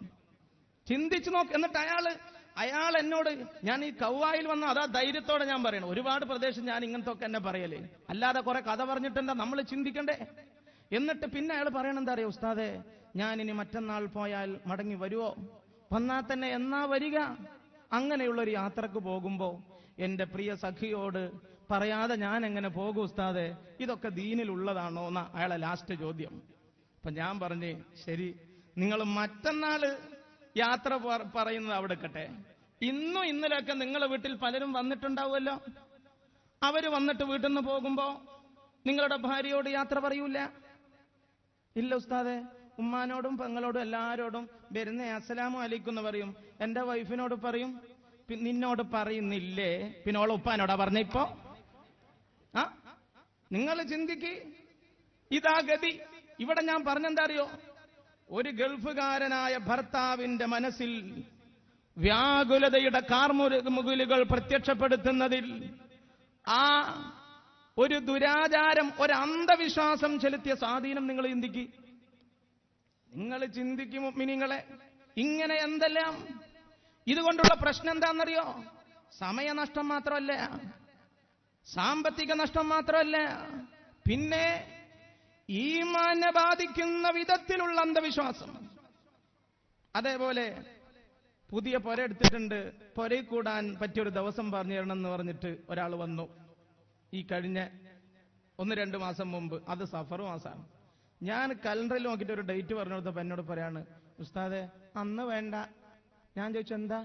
അത് സഫർ മാസത്തിലല്ലേ? ഞാൻ പറഞ്ഞു, സഫർ മാസത്തിൽ എന്താ കുഴപ്പം? അല്ല ഉസ്താദെ, സഫർ മാസത്തിൽ പുരയിൽ കൂടിക്കൂടാ, നല്ല കാര്യമൊന്നും ചെയ്തുകൂടാ, പൈസ കടം കൊടുത്താൽ തിരിച്ചു കിട്ടൂല, ഇങ്ങനെയൊക്കെ അല്ലേ വിശ്വാസം? അല്ലേ? ഇത് നമ്മുടെ സഹോദരിമാരിൽ വല്ലാതുണ്ട്. മോൻ പെണ്ണ് കാണാൻ പോകായിരിക്കും, അപ്പൊ ഉമ്മ തൊണ്ടുമ്മ പല്ല് പോലും ഇല്ല, തസ്ബീഹ് എല്ലാം പോലും നാവ് പോങ്ങൂല. ആ ഉമ്മ വരാന്തേ വന്നിട്ട്, മോനെ പെണ്ണ് കാണുന്നല്ല ശരി, മംഗലം സഫർ കഴിഞ്ഞിട്ട് മതിയേ. ഇല്ലേ? എന്താ സഫർ? ഇതൊക്കെ അന്ധവിശ്വാസം. ഇതോ നബി മുഹമ്മദ് മുസ്തഫ സ്വല്ലല്ലാഹു അലൈഹി വസല്ലം ദീനിന്റെ ദീപശിഖയുമേന്തി കടന്നു വരുന്ന ആ കാലഘട്ടത്തിൽ ഉണ്ടായിരുന്ന ജാഹിലിയാക്കളായ അറബികളിൽ രൂഢമൂലമായിരുന്നു ഈ അന്ധവിശ്വാസം. സഫർ മാസം നാശത്തിന്റെ മാസം, ശാപത്തിന്റെ മാസം, അഭിശപ്തതയുടെ മാസം എന്ന് അവർക്കും വിശ്വാസം ഉണ്ടായിരുന്നു. നബി സല്ലല്ലാഹു അലൈഹി വസല്ലം ആ അന്ധവിശ്വാസത്തെ മാത്രമല്ല, എല്ലാ അന്ധവിശ്വാസത്തിന്റെയും അടിവേരറുത്തുകൊണ്ട് ആ മഹാനായ നായകൻ പ്രഖ്യാപിച്ചു, ലാ അദ്വാ വലാ തീറതാ വലാ ഹമ്മതാ വലാ സഫർ ഷഫീഉൽ വറാ മുഹമ്മദ് മുസ്തഫ സല്ലല്ലാഹു അലൈഹി വസല്ലം. എല്ലാ അന്ധവിശ്വാസവും ലാ തീറത, അവലക്ഷണം എന്ന ഒന്നേ ഇല്ല. അവലക്ഷണം എന്ന ഒന്നേ ഇല്ല. എല്ലാരും ചിന്തിച്ചോ, രാവിലെ മകനെ എങ്ങോട്ടോ പറഞ്ഞയച്ചതാണ്, പുരക്കുന്നിറങ്ങി പെട്ടെന്ന് തന്നെ മടങ്ങി വന്നു. എന്താ മോനെ നാസറേ, മോൻ പോയിട്ടില്ലേ? ഉമ്മ ഇന്ന് പോണ്ട, നാളെ പോകാം. അതെന്താ മോനെ? അതെന്താന്നറിയോ ഉമ്മ, ഞാൻ റോഡിലേക്ക് ഇറങ്ങിയപ്പോ തന്നെ മുറിയത്തിൽ ഒരു പൂച്ച പാഞ്ഞ്. മുറിയത്തിൽ പൂച്ച പാഞ്ഞാൽ നിന്റെ കാര്യം മുടങ്ങി ഇല്ലേ? എടാ, നിന്റെ കാര്യം മുടക്കാൻ ഒരു പൂച്ചക്ക് കഴിയുമെങ്കിൽ എന്തിനാ ഇവിടെ ജല്ലജലാലായ റബ്ബ് ഇങ്ങനെയുള്ള വിശ്വാസം ഒരു മുഅ്മിനിനുണ്ടായാൽ? നബി സല്ലല്ലാഹു അലൈഹി വസല്ലം പറയുന്നു, ഫഖദ് അശ്റക ബില്ലാഹ്, അവൻ ഇസ്ലാമിൽ നിന്ന് പുറത്താണ്. നിന്റെ കാര്യം മുടക്കാൻ പൂച്ചക്ക് കഴിയും, പൂച്ച മുറിയത്തിൽ ഓടിയാൽ അത് അവലക്ഷണം എന്ന് കരുതിയിട്ട് പ്രശ്നങ്ങളിൽ നിന്നും കാര്യങ്ങളിൽ നിന്നും പിന്നോട്ടടിക്കുന്ന, പൂച്ചയിൽ വിശ്വസിക്കുന്ന മുസ്ലിമേ, ഫഖദ് അശ്റക ബില്ലാഹ്, നീ മുസ്ലിമല്ലടാ. ആര് പറഞ്ഞു? മുഹമ്മദ് മുസ്തഫ. ചിന്തിക്ക്, ഇസ്ലാമെന്ന് പുറത്തു പോണ പരിപാടിയാണ്. മകൻ കച്ചവടക്കാരനാ, രാവിലെ 8 മണിക്ക് ചായയും കുടിച്ച് കടയിലേക്ക് ഇറങ്ങി. കുറച്ചപ്പം നടന്നപ്പോഴാ അല്ലോ ചാവി എടുത്തിട്ടില്ല. അവിടെ നിന്നു. ഉമ്മ, ഓഫീസ് റൂമിൽ മേശക്ക് മുകളിലുള്ള ആണിയിൽ എന്റെ ചാവി ഉണ്ട് ഉമ്മ, അതൊന്ന് എടുത്തതാ. അവരുടെ സഹവാസം ആരോടൊപ്പമാണ് എന്നുള്ള യാതൊരു നിരീക്ഷണവും യാതൊരു ചിന്തയുമില്ലാതെ യുവതീവാക്കളെ ഇടയന്മാരില്ലാത്ത ആട്ടിൻപറ്റങ്ങളെ പോലെ ടൗണുകളിലേക്കും കോളേജുകളിലേക്കും പറഞ്ഞുവിടുന്ന രക്ഷിതാക്കളെ, തല തുറന്ന് ചിന്തിച്ചോളൂ. നിന്റെ പൊന്നാര മകള് ഒരു സുപ്രഭാതത്തിൽ നിനക്ക് നഷ്ടപ്പെടുമ്പോൾ കണ്ണീരും കൈലേസുമായി കഴിഞ്ഞതുകൊണ്ട് കാര്യമായില്ല, മാറത്തടിച്ച് പൊട്ടിക്കരഞ്ഞതുകൊണ്ട് കാര്യമായില്ല. Prevention is better than cure. സൂക്ഷിച്ചാൽ ദുഃഖിക്കേണ്ട എന്നല്ലേ പ്രമാണം. അതുകൊണ്ട് അപകടത്തിൽ ചെന്ന് വീഴുന്നതിന് മുമ്പ് ഓർത്തോളൂ, ചിന്തിച്ചോളൂ. പടച്ച റബ്ബിനെ പേടിക്കുന്നവരായിട്ട് മക്കളെ മാറ്റാൻ നാം സജ്ജരായിക്കോളൂ. ഇല്ലെങ്കിൽ ഇതിലും വലിയ ഗതി വരും. അള്ളാഹു നമുക്ക് ബോധം തരട്ടെ, അള്ളാഹു നമുക്ക് ബോധം തരട്ടെ. കഴിഞ്ഞ ആഴ്ചയല്ലേ പയ്യന്നൂര് കോടതിയിൽ ഒരു മാതാവും പിതാവും ആഗ്രഹിക്കാത്ത വല്ലാത്ത ദുരന്തരംഗം. അള്ളാഹു നമ്മളെ കാത്തു രക്ഷിക്കട്ടെ, അള്ളാഹു നമ്മുടെ മക്കളെ കാത്തു രക്ഷിക്കട്ടെ. എന്താ രംഗമെന്നറിയോ? ഞാൻ പേര് പറയുന്നില്ല. ഒരു പിതാവിന്റെയും ഒരു മാതാവിന്റെയും പൊന്നാരമോൾ, 19 20 വയസ്സ് മാത്രമുള്ള കോളേജ് കുമാരിയായ മകൾ ഒരു ദിവസം ക്ലാസ്സിന് പോയതാണ്. അവൾ മടങ്ങി വന്നില്ല. എവിടെയും അവളെക്കുറിച്ച് യാതൊരു അഡ്രസ്സുമില്ല. ദിവസങ്ങൾ കഴിഞ്ഞപ്പോഴാണ് മംഗലാപുരത്ത് ഒരു ചെറുപ്പക്കാരനോടൊപ്പം, അമുസ്ലിമായ ചെറുപ്പക്കാരനോടൊപ്പം ഉണ്ട് എന്നുള്ള വിവരം ലഭിക്കുന്നു. അങ്ങനെ പോലീസുകാർ ചെന്നു. രണ്ടുപേരെയും പയ്യന്നൂര് കോടതിയിൽ കൊണ്ടുവന്നല്ലോ.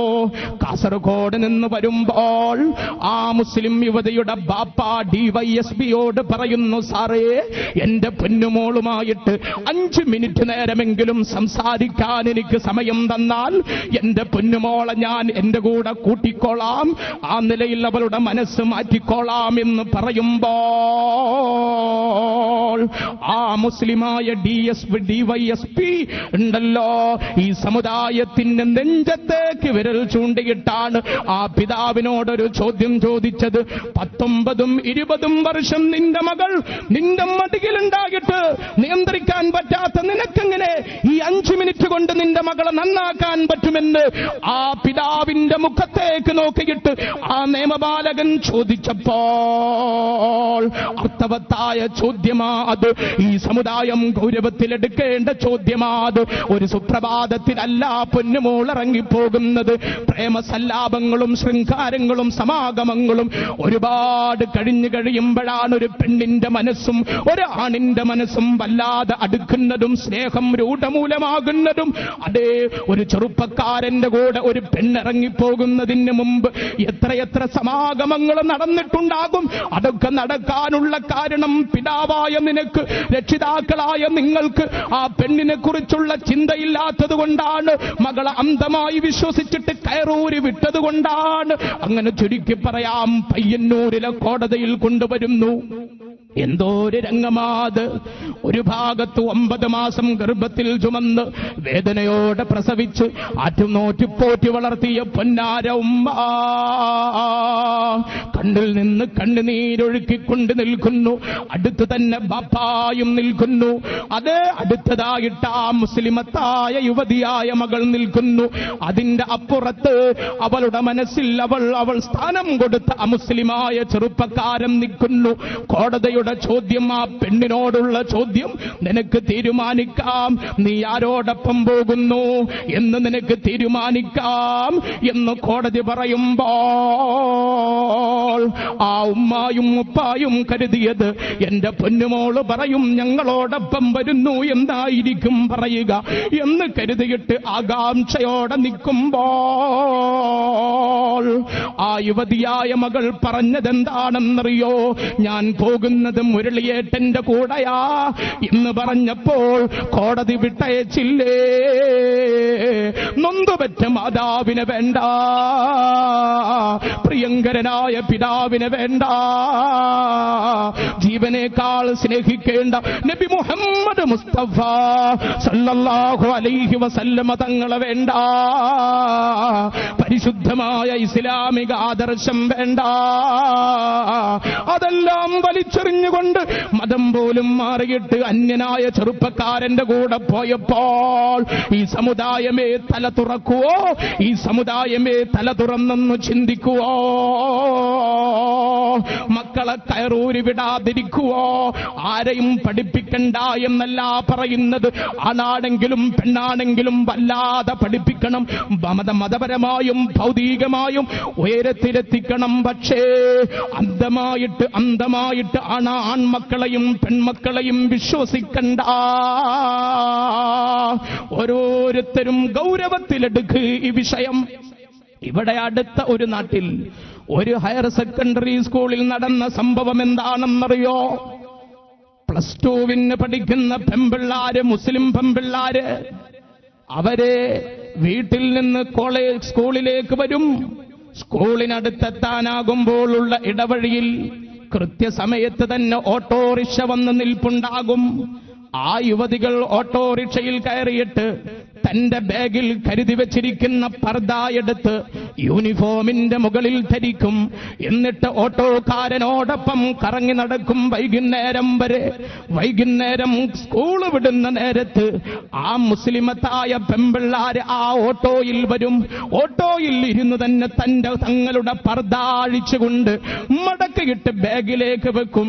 യൂണിഫോം അണിഞ്ഞ പിള്ളാരായിട്ട് വീട്ടിലേക്ക് മടങ്ങുമ്പോൾ അധ്യാപകന്മാരെ വഞ്ചിച്ചില്ലേ ഇവര്? മാതാപിതാക്കളെ വഞ്ചിച്ചില്ലേ ഇവര്? ഇങ്ങനെ ഒരുപാട്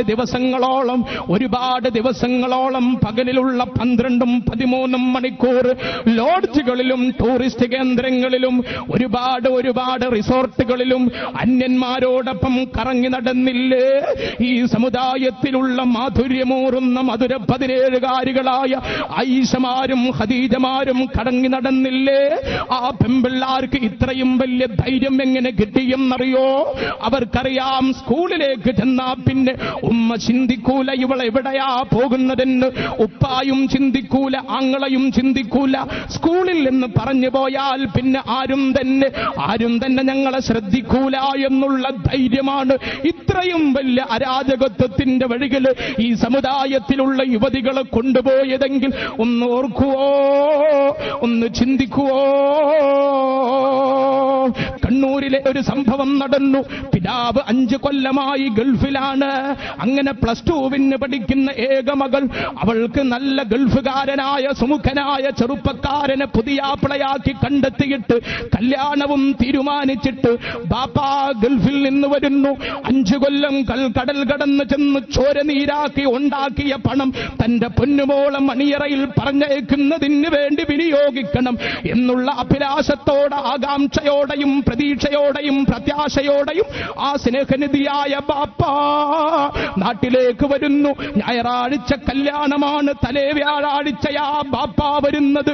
കരിപ്പൂരിൽ വിമാനമിറങ്ങിയിട്ട് വൈകുന്നേരത്തെ സായം സന്ധ്യയിൽ ഉപ്പ വീട്ടിൽ വന്ന് നോക്കുമ്പോൾ അതേ മറ്റന്നാൾ മണവാട്ടിയായി ചമയേണ്ട പൊന്നുമോൾ, +2കാരിയായ പൊന്നുമോൾ വീട്ടിലില്ല. എവിടെ പോയി എന്ന് ആർക്കും അറിയില്ല. കല്യാണത്തിന്റെ ദിവസം വന്നിട്ടും ഒരു വിവരമില്ല. പിന്നെയും ഒരാഴ്ച കഴിഞ്ഞപ്പോൾ ആ പൊന്നുമോള് ഫോൺ ചെയ്യുന്നു, ബാപ്പാ ഞാൻ ഇന്നതുപോലെ ഇന്ന ഒരു സ്ഥലത്തുണ്ട്, ഇന്നയാളോടൊപ്പം. ആരോടൊപ്പമാണെന്നറിയോ? 8ാം ക്ലാസ് മുതൽ ആ പെണ്ണിന് 12ാം ക്ലാസ് വരെ സ്കൂളിൽ കൊണ്ടുപോവുകയും കൊണ്ടുവരികയും ചെയ്ത വാഹനത്തിന്റെ ഡ്രൈവറോടൊപ്പമാണ് അവൾ ഒളിച്ചുപോയത്. അതേ, വാഹനക്കാരന് പെമ്പിള്ളാരെ തവക്കുലാക്കുന്ന ഉമ്മമാരുണ്ടോ? ഓർത്തോളൂ, ഓർത്തോളൂ. എവിടെയും വഴിതെറ്റാനുള്ള സാഹചര്യമായിന്ന് 10 മണിക്ക് ആരംഭിക്കുന്ന സ്കൂളിലേക്ക് പോകാൻ 8:30 മണിക്കാ വണ്ടി വരുന്നത്. 10ാം ക്ലാസ്സുകാരിയായ യുവതിയായ നിന്റെ പൊന്നുമോൾ വണ്ടിയിൽ കയറുന്നു. പിന്നെ 5 മിനിറ്റോ 10 മിനിറ്റോ ഓടിയതിന് ശേഷമാ അടുത്ത കുട്ടി വണ്ടിയിൽ എന്താ നടക്കുന്നത്? ഡ്രൈവറുമായിട്ടല്ലെങ്കിൽ ക്ലീനറുമായിട്ടുള്ള ശൃംഗാരമല്ലേ, കിന്നാരമല്ലേ, സല്ലാപമല്ലേ? ഇങ്ങനെ ദിവസങ്ങളോളമല്ല, ആഴ്ചകളോളമല്ല, മാസങ്ങളോളമല്ല, വർഷങ്ങളോളം ഇങ്ങനെ നടക്കുമ്പോൾ ആ പെണ്ണിന്റെ കൽബ് കൈമാറാനുള്ള സാഹചര്യം ഒരുക്കിയത് ആ ഉമ്മയും ഉപ്പയുമല്ലേ? ആ പെണ്ണിന്റെ മനോമുഖരത്തിൽ അന്യന് കൂടുകെട്ടാനുള്ള താവളം ഒരുക്കിക്കൊടുത്തത് ആ ശ്രദ്ധയും ബോധവുമില്ലാത്ത രക്ഷിതാക്കളല്ലേ? അതിന്റെ അനന്തരഫലമല്ലേ എല്ലാവരെയും കണ്ണീരിലും കൈലേസിലുമാക്കിക്കൊണ്ട് ആദർശം പോലും തകർത്തെറിഞ്ഞുകൊണ്ട് അവര് അന്യന്മാരുടെ കൂടെ വീട് വിട്ടിറങ്ങി പോകുന്നതെങ്കിൽ സമുദായമേ ഒന്ന് ചിന്തിക്ക. ഓരോരുത്തരും ഈ വിഷയം ഗൗരവത്തിലെടുക്കുക. പയ്യന്നൂർ പള്ളിയിൽ ഒരു എഞ്ചിനീയറിംഗ് സ്റ്റുഡന്റ്, അയാള് മദ്രാസിൽ പഠിക്കുകയാണ്. അവധിക്ക് വന്നാൽ ജുമാക്ക് എപ്പോഴും പള്ളിയിൽ വരും. അങ്ങനെ എന്നോടൊരു ദിവസം പറയാണ്, ഉസ്താദെ നിങ്ങളെ പ്രസംഗത്തിൽ ഉൾപ്പെടുത്തേണ്ട ഒരു കാര്യം, ഇന്ന് കോളേജുകളിലൊക്കെ ഒരു വലിയൊരു കാര്യമുണ്ട്, NSS ക്യാമ്പ്. എന്നിട്ട് അയാൾ പറയാണ്, അതിൽ പെമ്പിള്ളാരെ പറഞ്ഞയക്കരുതെന്ന് നിങ്ങൾ പറയണം. അപ്പൊ ഞാൻ ചോദിച്ചു, എന്താ ഇങ്ങനെ പറഞ്ഞാൽ? അത് കുറച്ച് ദിവസം ഇങ്ങനെ പോവുക, എന്നിട്ട് കുറച്ച് കറങ്ങുക, അതന്നെ എന്താണ് അതിന്റെ സംഗ്രഹം എന്ന് പറഞ്ഞു. അപ്പൊ ഞാൻ അയാളോട് ചോദിച്ചത് പറ്റൂല നിങ്ങൾ പറയാൻ എന്താ കാരണം? അപ്പോഴാണ് അയാൾ പറയുന്നത്, ഞാനിപ്പോ പഠിച്ചുകൊണ്ടിരിക്കുന്ന എന്റെ കോളേജിൽ ഇങ്ങനെ ഒരു ക്യാമ്പ് ഉണ്ടായി, ഞാൻ പോയില്ല. എന്റെ ക്ലാസ്മേറ്റ്സ് ആയ യുവാക്കൾ മുഴുവൻ പോയി. 10 ദിവസം അവിടെ നിന്നിട്ട് മടങ്ങി വന്നിട്ട് അവരെ ഹാപ്പി അടിക്കാൻ, ആ ക്യാമ്പിലെ ഉല്ലാസങ്ങളൊക്കെ പറഞ്ഞുകൊണ്ടിരിക്കുക. അപ്പോഴാണ് ഞാൻ അവരോട് ചോദിച്ചത്, ശരിയാ, നിങ്ങൾ NSS ക്യാമ്പിന് പോയി നല്ല ഹാപ്പിയിലാണ് അല്ലേ? കൂട്ടുകാരോട് അയാൾ ചോദിക്കാൻ. എന്നിട്ട് ഇയാൾ ചോദിച്ചത്ര, ശരി, നിങ്ങളുടെ പെങ്ങന്മാര് ഇങ്ങനെ കോളേജിൽ പഠിക്കുന്നുണ്ട്, ആ പെങ്ങന്മാർക്കും ഇങ്ങനെ ക്യാമ്പിന് പോകേണ്ടതുണ്ട് എന്ന് നിങ്ങളോട് സമ്മതം ചോദിച്ചാൽ നിങ്ങളെ പെങ്ങന്മാരെ നിങ്ങൾ പറഞ്ഞു വിടുവോ? അപ്പോഴാണ് ആ ക്യാമ്പിന് പോയിട്ട് ഹാപ്പി അടിക്കുന്ന ക്ലാസ്മേറ്റ്സുകളായ സുഹൃത്തുക്കൾ മുഴുവൻ പറഞ്ഞത്രേ, ഞങ്ങളെ ജീവനുണ്ടെങ്കിൽ ഞങ്ങളെ പെങ്ങന്മാരെ പറഞ്ഞേക്കൂല. ചിന്തിക്കണം, എന്തായിരിക്കും അതിന്റെ അവസ്ഥ? എന്തുകൊണ്ടായിരിക്കും അങ്ങനെ പറഞ്ഞത്? അനുഭവമല്ലേ വലിയ അധ്യാപകൻ? അതുകൊണ്ട് കുറെ ഈ സമുദായത്തിന്റെ ശാപങ്ങളായ കുറെ തന്തമാരുണ്ട്. പണം അല്ലാഹു കൊടുത്തു, തമ്പുരാനെ മറന്നിട്ട് എന്ത് തെമ്മാടിത്തത്തിനും മക്കൾക്ക് വേദിയൊരുക്കുന്നവൻ ഏവനാണെങ്കിലും ഈ സമുദായത്തിന്റെ ശാപമാണവൻ. നിന്നെ കാത്തു നിൽക്കുന്നത് നരകമാണടാ. നിന്റെ പണവും പത്രാസും ആരോഗ്യവും റബ്ബിന്റെ അടുത്ത് വിലപ്പോകൂല്ല. ആ കാര്യം നീ മറക്കണ്ട. അതേപോലെ BA പഠിക്കുന്ന മകൾ വെക്കേഷൻ കാലാവധിയിൽ ക്ലാസ്മേറ്റ്സിനോടൊപ്പം ടൂറിന് പോയി ഊട്ടിയിൽ. സംഭവിച്ചതെന്താ നാവുകൊണ്ട് എങ്ങനെ പറയും? അത് വലിയ കുട്ടി എന്ന് പറയാം. കണ്ണൂരിൽ അടുത്ത ഒരു സ്കൂളിൽ 10ാം ക്ലാസ്സുകാരായ പെമ്പിള്ളാർക്ക് കഴിഞ്ഞ ആഗസ്റ്റ് മാസത്തിൽ വല്ലാത്ത ഛർദി. ക്ലാസ് നടന്നുകൊണ്ടിരിക്കുമ്പോൾ ദിവസങ്ങൾ അങ്ങനെ കഴിഞ്ഞു, കുറെ ദിവസം. അപ്പൊ ഇത് എന്തോ ഒരു അസാധാരണമായതാണെന്ന് കരുതിയിട്ട് ഡോക്ടറെ സമീപിച്ചപ്പോ പരിശോധിച്ച ഡോക്ടർ അത്ഭുതപ്പെട്ടു. ആ 3 പെമ്പിള്ളാരും മുസ്ലിം പെമ്പിള്ളാരാണ്. ഡോക്ടർ പറഞ്ഞു, ഈ പെമ്പിള്ളാരുടെ വയറ്റിൽ ഒരു കുഞ്ഞിന്റെ ജന്മസാധ്യത കാണുന്നു. 3 പേരും പ്രഗ്നന്റുകളാണ്. അത്ഭുതപ്പെട്ട് കണ്ണുതള്ളി. ആ ഉമ്മമാര് മക്കളോട് ചോദിച്ചു, മക്കളെ എന്താ ഇത്? മിനിങ്ങളെ, എനിക്ക് പറയുന്നതിൽ ലജ്ജയുണ്ട്, പക്ഷെ എങ്ങനെ പറയാതിരിക്കും? എങ്ങനെ പറയും? ഈ സമുദായം തല തുറക്കണ്ടേ? ഈ സമുദായം റബ്ബിനെ മറന്ന് പരിഷ്കാരത്തിന്റെയും സിനിമയുടെയും പിന്നാലെ പോയിട്ട് ചാരിത്രം പോലും ഇല്ലാത്ത ഗതിയിൽ മക്കളെ വളർത്തുന്നവരായിട്ട് ഈ സമുദായം അധപ്പതനത്തിന്റെ അഗാധ തലങ്ങളിലേക്ക് ആഴ്ന്നുകൊണ്ടിരിക്കുമ്പോൾ അനധിവിദൂര ഭാവിയിൽ ഈ സമുദായത്തിലുള്ള മണിയറകൾ പോലും എയ്ഡ്സിന്റെ കേന്ദ്രങ്ങളായി മാറും വിധത്തിലുള്ള അഭിശപ്തമായ ആദർശത്തിന്റെ അധപ്പതനമാണ് നടന്നുകൊണ്ടിരിക്കുന്നത് അല്ലേ? ആ ഉമ്മമാര് ചോദിച്ചു, മക്കളെ എന്താ ഇത്? അപ്പോഴാണ് മക്കളെ മറുപടി, ഉമ്മ, ഞങ്ങൾ ട്യൂഷൻ സെന്ററിൽ ചെന്നപ്പോ ഞങ്ങൾക്ക് സ്കൂളിൽ പഠിപ്പിച്ച കാര്യങ്ങൾക്ക് മാത്രമായിരുന്നില്ല ട്യൂഷൻ, മണിയറയിൽ നടക്കേണ്ടതിന്റെ ട്യൂഷനും ലഭിച്ചിരുന്നു. അതിന്റെ പ്രതിഫലനമാണിത്. അതുകൊണ്ട് സ്കൂളിലും കോളേജിലൊക്കെ പറഞ്ഞേക്കണം, അവിടെ ആദ്യം നോക്കേണ്ടത് ആ ക്യാമ്പസിലുള്ള ധാർമ്മികതയാണ്.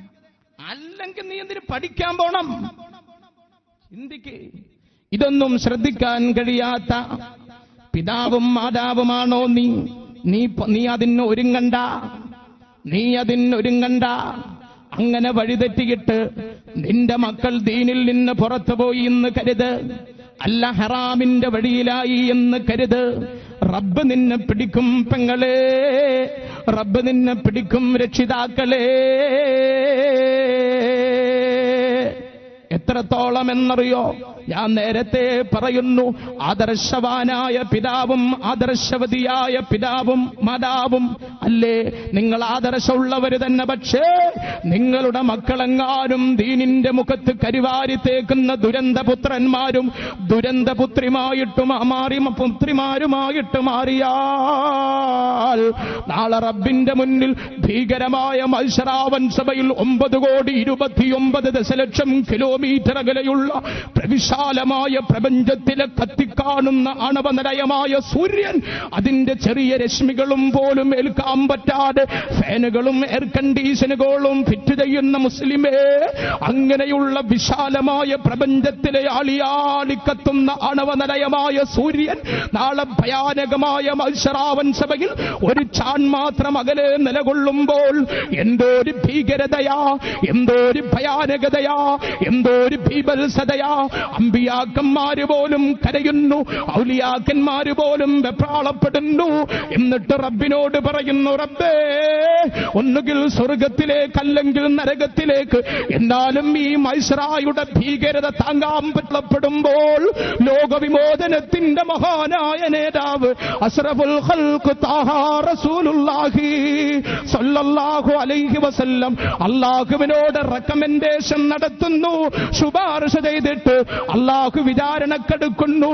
അങ്ങനെ സ്വർഗീയരെ സ്വർഗത്തിലേക്കും നരകീയരെ നരകത്തിലേക്കും പറഞ്ഞേക്കുമ്പോൾ അല്ലാഹുവിന്റെ പരിശുദ്ധമായ കലാം, ആ പരിശുദ്ധമായ ഖുർആനിൽ എത്ര ഇടങ്ങളിലാ ആ രംഗം ഇങ്ങനെ പറഞ്ഞത്. നരകീയരെ നരകത്തിലേക്ക് പറഞ്ഞേക്കുന്നു, സ്വർഗീയരെ സ്വർഗത്തിലേക്ക് പറഞ്ഞേക്കുന്നു. സ്വർഗം സർവാഡംബര വിഭൂഷിതമായ സർവസുഖ സൗഖ്യത്തിന്റെ സങ്കേതമായ സ്വർഗം, അതിന്റെ വാതിലിങ്ങനെ മലർക്ക തുറന്നു വെച്ച് റബ്ബ് തആല സ്വർഗീയരോട് പറയും, ദേ സ്വർഗം തുറന്നിരിക്കുന്നു, പൊയ്ക്കോളൂ പൊയ്ക്കോളൂ എന്ന് സ്വർഗീയരോട് പറയുമ്പോൾ ഈമാനിന്റെ അത്യുജ്വല പ്രഭാപൂരം കൊണ്ട് ജീവിതത്തെ അലങ്കരിച്ച മുഅ്മിനീങ്ങൾ ആവേശത്തോടെ സ്വർഗത്തിലേക്ക് പോകുമ്പോൾ മലക്കുകളവിടെ എതിരേൽക്കുമ്പോൾ ആ ഭീകരമായ നരകത്തിന്റെ കവാടങ്ങൾ തുറന്നിട്ട് നരകീയരോട് പറയുന്നത്, നരകത്തിന്റെ വാതിലുകൾ തുറന്നിരിക്കുന്നു, പൊയ്ക്കോളൂ പൊയ്ക്കോളൂ എന്ന് പറഞ്ഞു മലക്കുകൾ ഇങ്ങനെ നരകീയരെ തള്ളി അളിയാളിക്കത്തുന്ന അഗ്നിജാലകളുള്ള നരകത്തിലേക്ക് കൊണ്ടുപോകുമ്പോൾ ഒരു വിഭാഗം നരകത്തിലേക്ക് പോകാൻ വിസമ്മതിച്ചുകൊണ്ട് അവിടെ തങ്ങി നിൽക്കുന്നു. റബ്ബ് തആല അവരോട് ചോദിക്കും, എന്തേ പോകാതെ ഇവിടെ നിൽക്കുന്നതെന്തേ? ദുനിയാവിൽ നിങ്ങൾ ചെയ്ത അധാർമികതയുടെ തെമ്മാടിത്തത്തിന്റെ ഹറാമീയത്തിന്റെ അനന്തര ദുരന്ത ഫലം അതാ അനുഭവിച്ചോളൂ, പൊയ്ക്കോളൂ നരകത്തിലേക്കെന്ന് പറയുമ്പോൾ ആ നരകത്തിലേക്ക് പോകാതെ വൈമനസ്യം പ്രകടിപ്പിച്ചും തങ്ങി നിൽക്കുന്ന നരകീയരായ ദുഷ്ടന്മാര് പറയുന്നു, റബ്ബേ, ആ സ്വർഗത്തിലേക്ക് പോകുന്നത് ഞങ്ങളുടെ ഉമ്മമാരും ഉപ്പമാരുമാണ് റബ്ബേ. അവര് ദീനുള്ളവരായി ജീവിച്ചു, അവര് ഹറാമിയത്തിനെ തൊട്ട് സൂക്ഷിച്ചു ജീവിച്ചു, അവര് നിസ്കാരമുള്ളവരായി മാറി. അങ്ങനെ നിന്നെ ഭയന്നുകൊണ്ട് ജീവിച്ചതിന്റെ ഫലമായിട്ട് അവർക്ക് സ്വർഗം നീ കൊടുത്തു. എന്നാൽ റബ്ബേ, ഞങ്ങൾ നരകത്തിലെത്താനുള്ള കാരണം ഞങ്ങൾ ദുനിയാവിൽ ജീവിക്കുമ്പോ നീ നിരോധിച്ച കാര്യങ്ങൾ ഞങ്ങൾ മൈൻഡ് ചെയ്തില്ല, നിന്റെ കൽപ്പനകൾ ഞങ്ങൾ പരിഗണിച്ചില്ല, അതുകൊണ്ടാ ഞങ്ങൾക്ക് നരകം. എന്നാൽ റഹ്മാനേ, ഞങ്ങൾ നിസ്കരിക്കാതിരിക്കാൻ,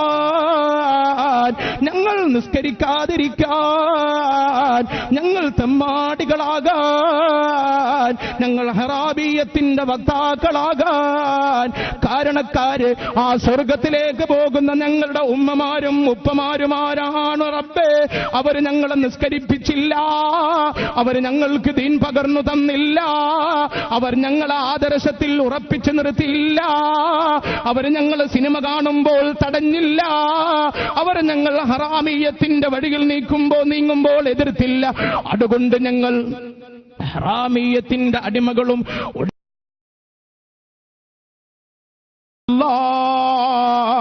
എന്ന് പറഞ്ഞ് ആ മാതാവിനെയും പിതാവിനെയും റബ്ബിന്റെ മുന്നിൽ നിർത്തിയിട്ട് ആ ദുഷ്ടന്മാരായ മനുഷ്യന്മാര് റബ്ബിനോട് പറയുന്ന രംഗം പരിശുദ്ധമായ ഖുർആൻ പറയട്ടെ. റബ്ബനാ ആതിഹിം ദൈഫൈനി മിനൽ അദാബ്, ഞങ്ങൾക്ക് നൽകുന്നതിന്റെ ഇരട്ടി ശിക്ഷ ഈ നിൽക്കുന്ന മാതാപിതാക്കൾക്ക് കൊടുക്കണേ റബ്ബേ.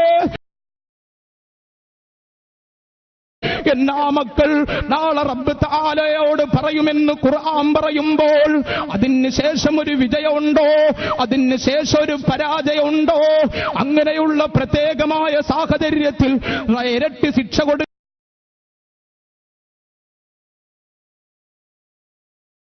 ക്കെതിരെ അല്ലാഹുവിനോട് അഭ്യർത്ഥിക്കുന്നതാരാ? രക്ഷിതാക്കളെ, നമ്മുടെ ശത്രുക്കളല്ല, നമ്മുടെ മക്കളുണ്ടല്ലോ, അവർക്ക് വേണ്ടിയാ നാം ഉറക്കമൊഴിഞ്ഞത്, അവർക്ക് വേണ്ടിയാ നാം ചോരനീരാക്കി പണിയെടുത്തത്, അവർക്ക് വേണ്ടിയാ നാം കടൽ കടന്നു ചെന്നത്, അവർക്ക് വേണ്ടിയാ എല്ലാ ത്യാഗങ്ങളും നാം സഹിച്ചത്. അവര് കരഞ്ഞാൽ നമ്മുടെ ഖൽബ് കത്തുമായിരുന്നു, അവർ ഉറങ്ങാതിരുന്നാൽ നമ്മുടെ മനസ്സ് വിഷമിക്കുമായിരുന്നു. അവർക്ക് വേണ്ടി നമ്മുടെ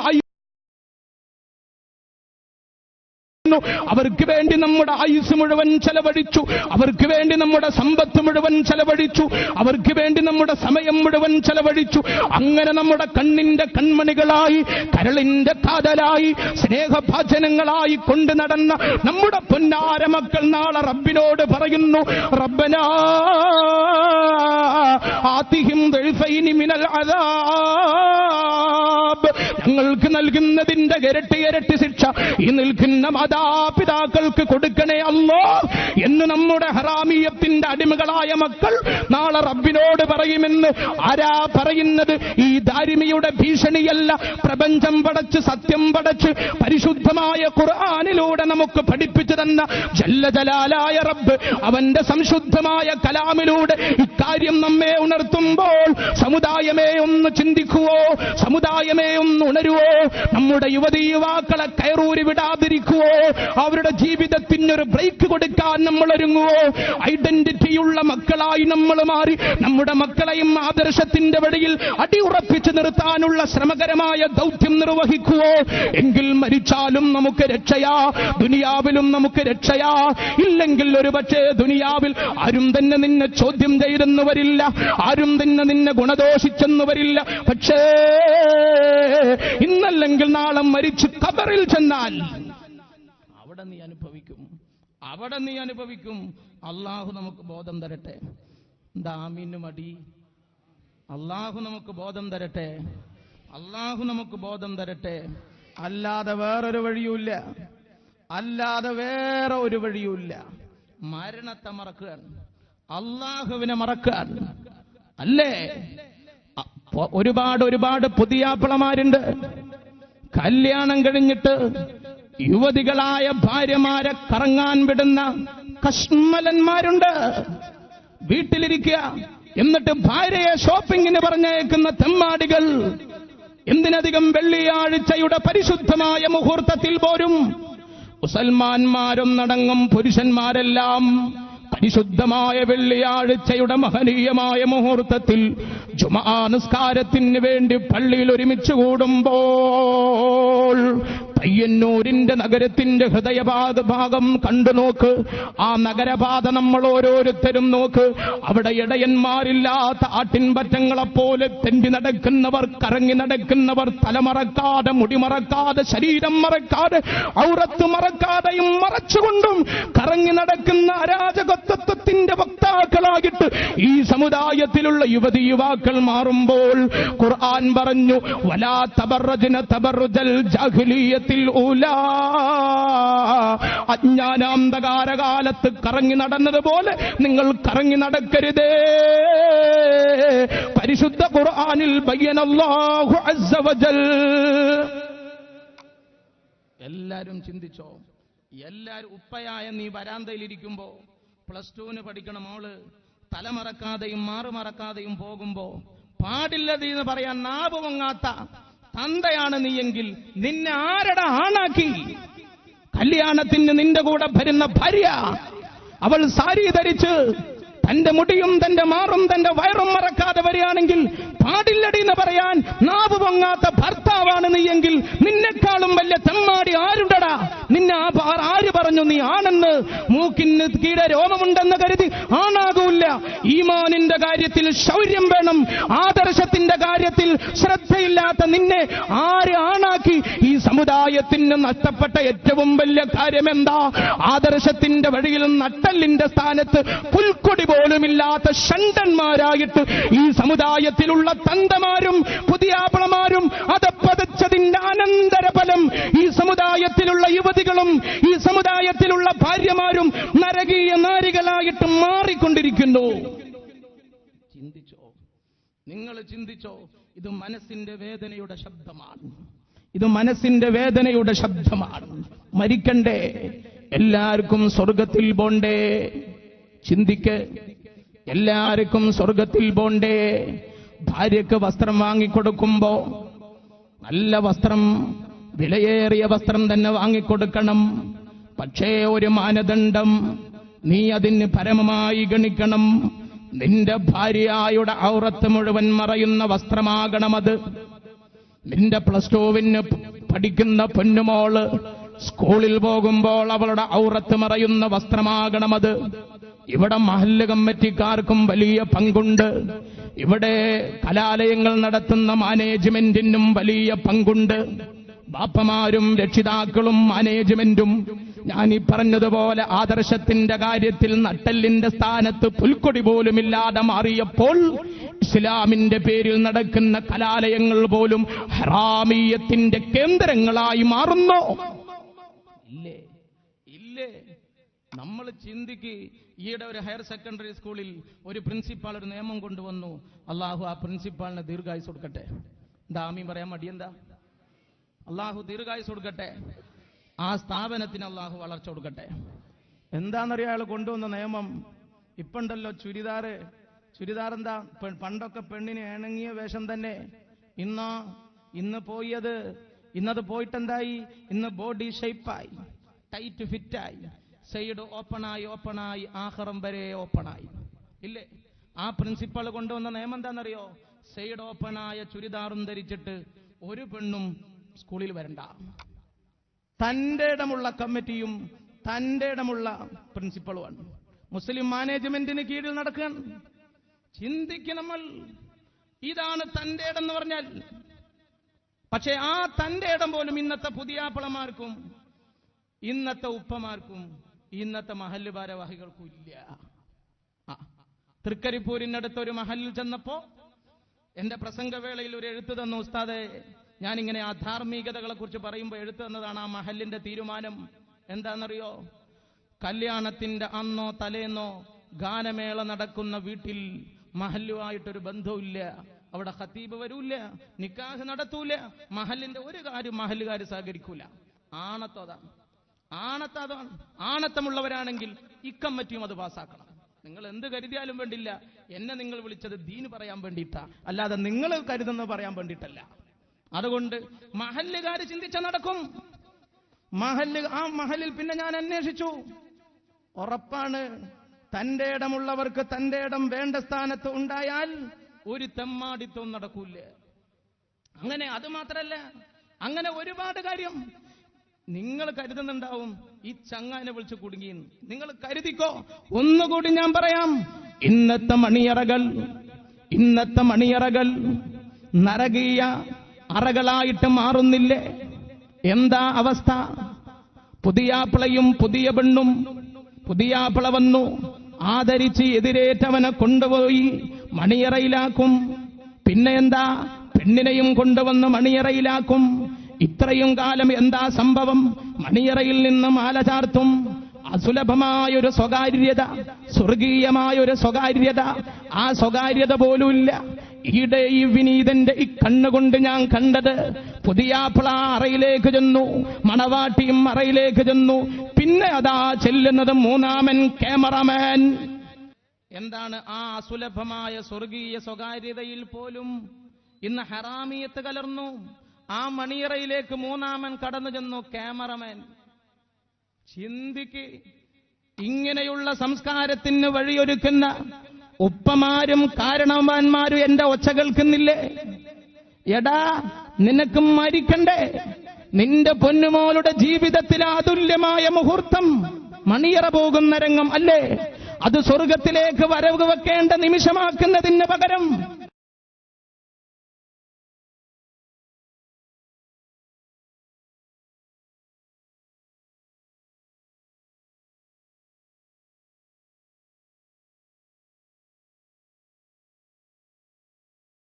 എന്നിട്ട് ഹറാമിയത്തിന്റെ കളിത്തൊട്ടിലാക്കി മണിയറകളെ മാറ്റിമറിക്കുന്ന തോന്നിവാസികളായ രക്ഷിതാക്കന്മാരെ ചിന്തിക്ക്.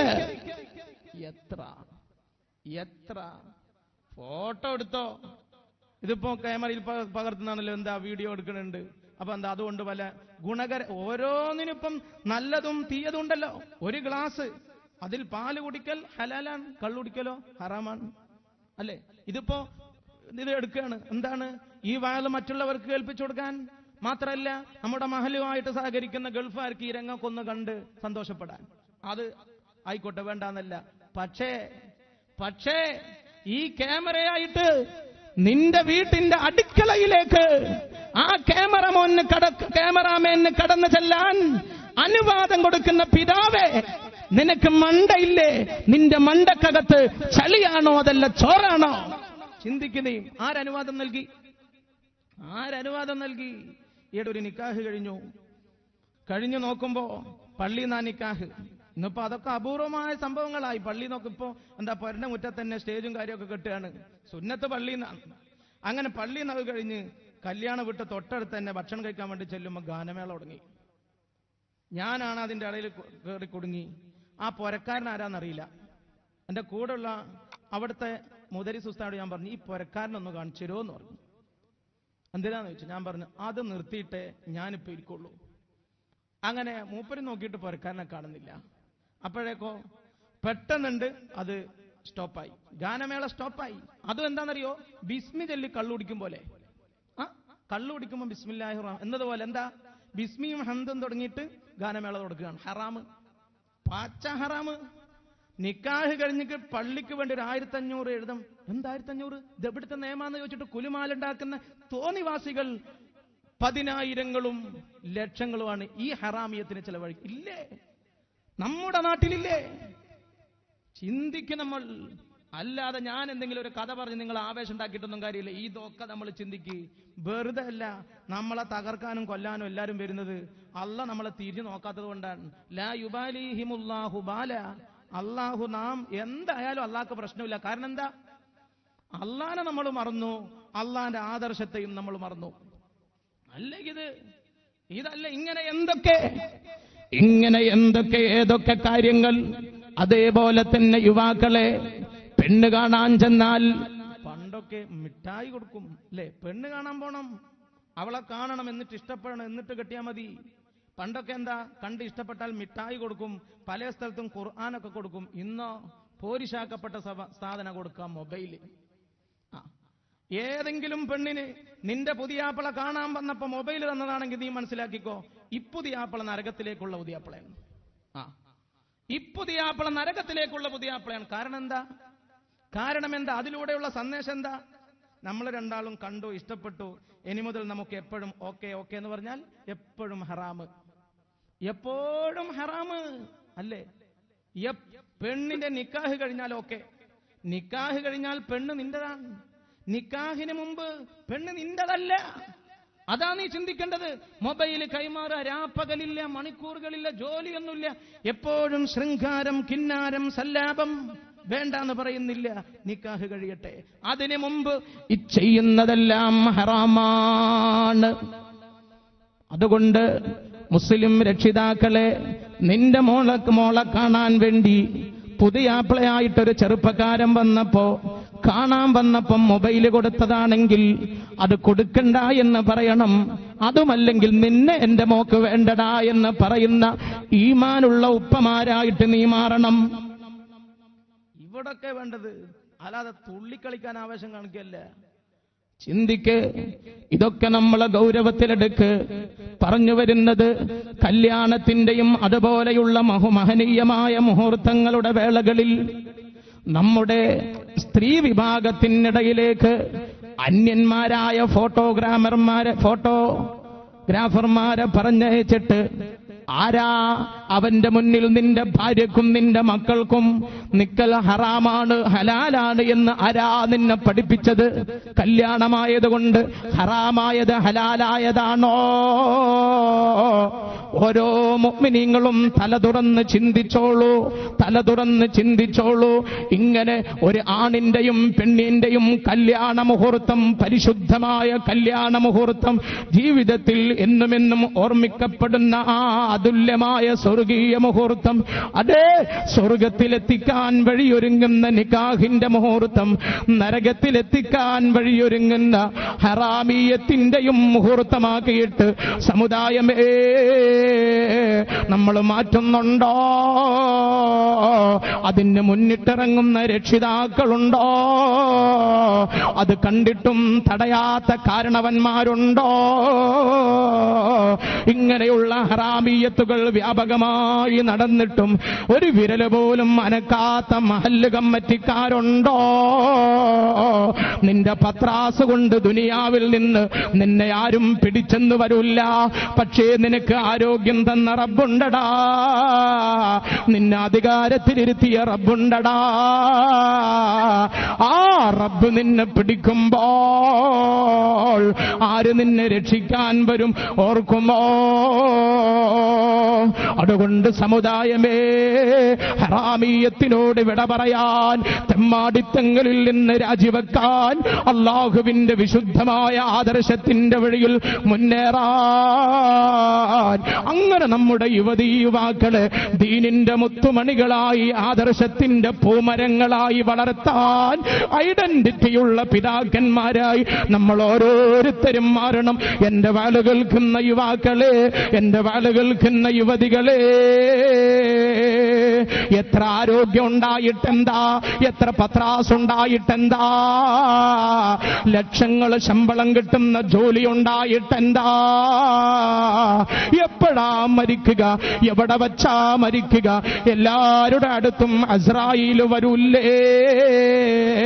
ആ അസ്രായീൽ വരുമ്പോൾ ആരാ മോനെ നിന്നെ രക്ഷിക്കാൻ വരിക? ഇക്കാര്യം ഓരോരുത്തരും ഒന്ന് ചിന്തിക്കുവോ? അങ്ങനെ സിനിമാ സംസ്കാരത്തിൽ നിന്ന് രാജിവെക്കാൻ, സിനിമാ നടന്മാരോടുള്ള പ്രേമത്തിൽ നിന്ന് പിന്നോട്ട് പോകാൻ, എന്റെ പെങ്ങളെ, സിനിമാ നടിമാരെയും സീരിയൽ നടിമാരെയും മനസ്സിൽ കൊണ്ട് നടന്ന് അവർ ധരിക്കും പോലെയുള്ള വേഷം ധരിച്ച് ശരീരം മറയാതെ ബോഡി ഷേപ്പ് പർദ്ദകളും ടൈറ്റ് ഫിറ്റ് വസ്ത്രങ്ങളും ധരിക്കുന്ന പെങ്ങളെ, ഇസ്ലാം പറയുന്ന പർദ്ദ എന്ന് പറഞ്ഞാൽ കറുത്ത എന്തെങ്കിലും വാരിച്ചിട്ടുക എന്നല്ല. ഇസ്ലാം പറഞ്ഞ പർദ്ദ എന്ന് പറഞ്ഞാൽ കളറിന്റെ മാനദണ്ഡത്തിലല്ല. കറുപ്പായാലും വെളുപ്പായാലും ചുവപ്പായാലും അതൊന്നുമല്ല പർദ്ദയുടെ മാനദണ്ഡം. പർദ്ദയുടെ മാനദണ്ഡം രണ്ടാണ്. പർദ്ദ എന്ന് പറഞ്ഞാൽ ഇസ്ലാം പറയുന്ന പർദ്ദയുടെ മാനദണ്ഡം രണ്ട്.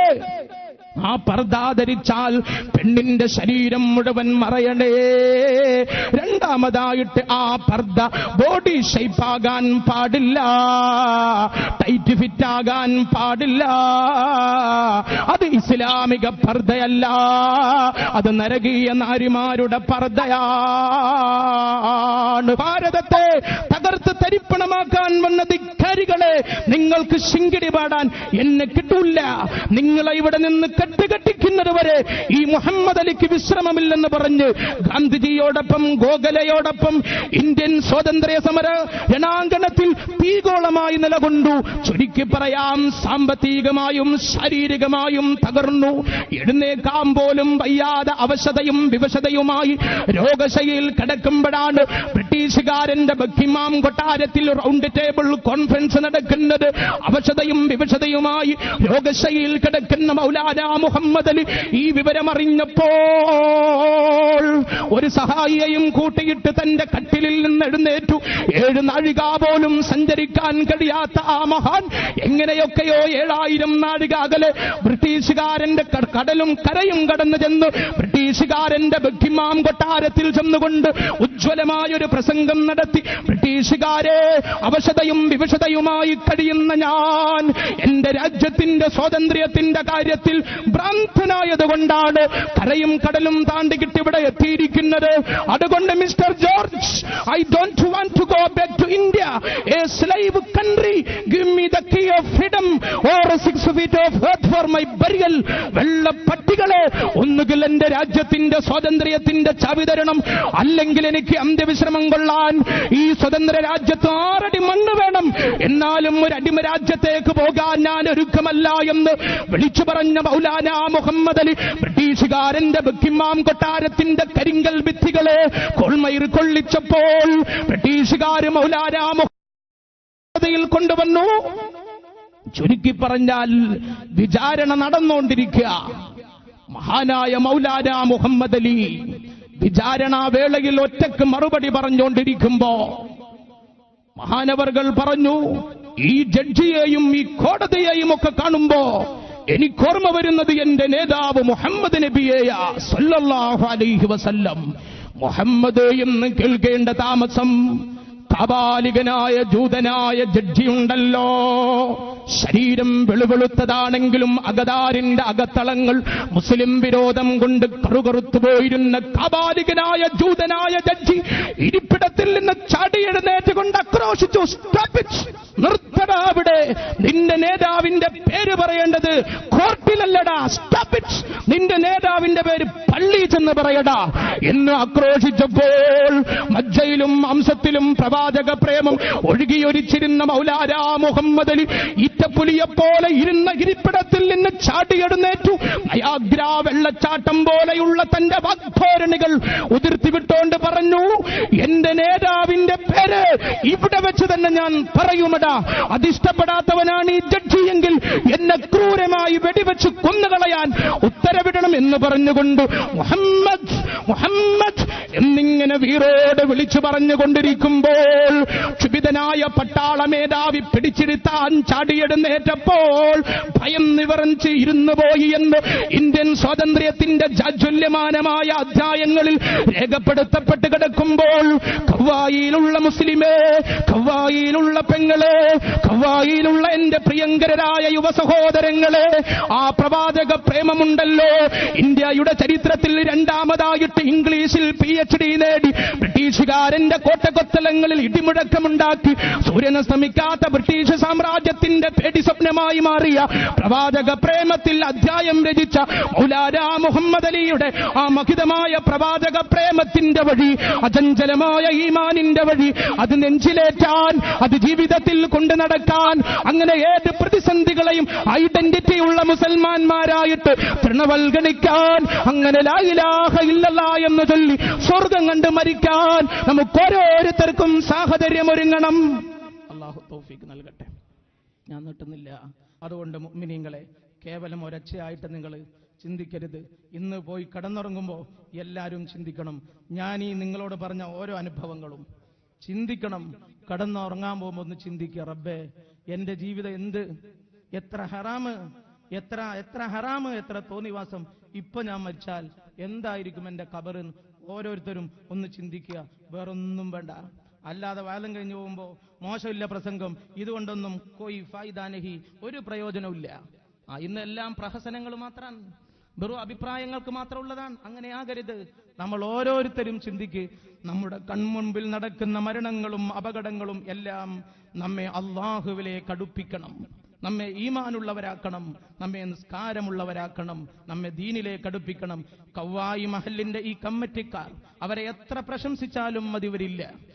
കാരണം പുതിയ ഒരു ധാർമ്മികതയുടെ വഴി വെട്ടിത്തെളിക്കാൻ ഉള്ള പ്രതിജ്ഞയുമായിട്ടാണ് ഗോൾഡൻ ജൂബിലിക്ക് മുന്നിട്ടിറങ്ങിയത് എന്നുള്ളതിന്റെ ഏറ്റവും വലിയ തെളിവാണ് ഈ ഉത്ബോധന സദസ്സ്. അങ്ങനെ ദീനുള്ളവരായി നമ്മൾ മാറണം. നമ്മുടെ മക്കളെ, നമ്മുടെ കീഴിലുള്ളവരെ, രക്ഷിതാക്കളാണെങ്കിൽ മക്കളെയും ഭാര്യമാരെയും അനുജന്മാരെയും ഒക്കെ ദീനുള്ളവരാക്കണം. മഹല്ല് കമ്മിറ്റിക്കാരാണെങ്കിൽ മഹലിലുള്ള ധാർമ്മികതയ്ക്ക് നേതൃത്വം നൽകുക, അതാണ് അവരെ ഒന്നാമത്തെ ബാധ്യത. ഇന്ന് അധിക മഹല്ല് കമ്മിറ്റി അത് മറക്കുകയാണ്. എന്നിട്ട് തേങ്ങ പറിക്കാനും പിരിവ് നടത്താനും ശമ്പളം കൊടുക്കാനും പോവുകയാണ്. അതൊക്കെ വേണം, വേണ്ടാന്നല്ല. അതൊക്കെ ഒരു കമ്മിറ്റിക്കാരന്റെ ബാധ്യതയുടെ 1% താഴെയാണ്.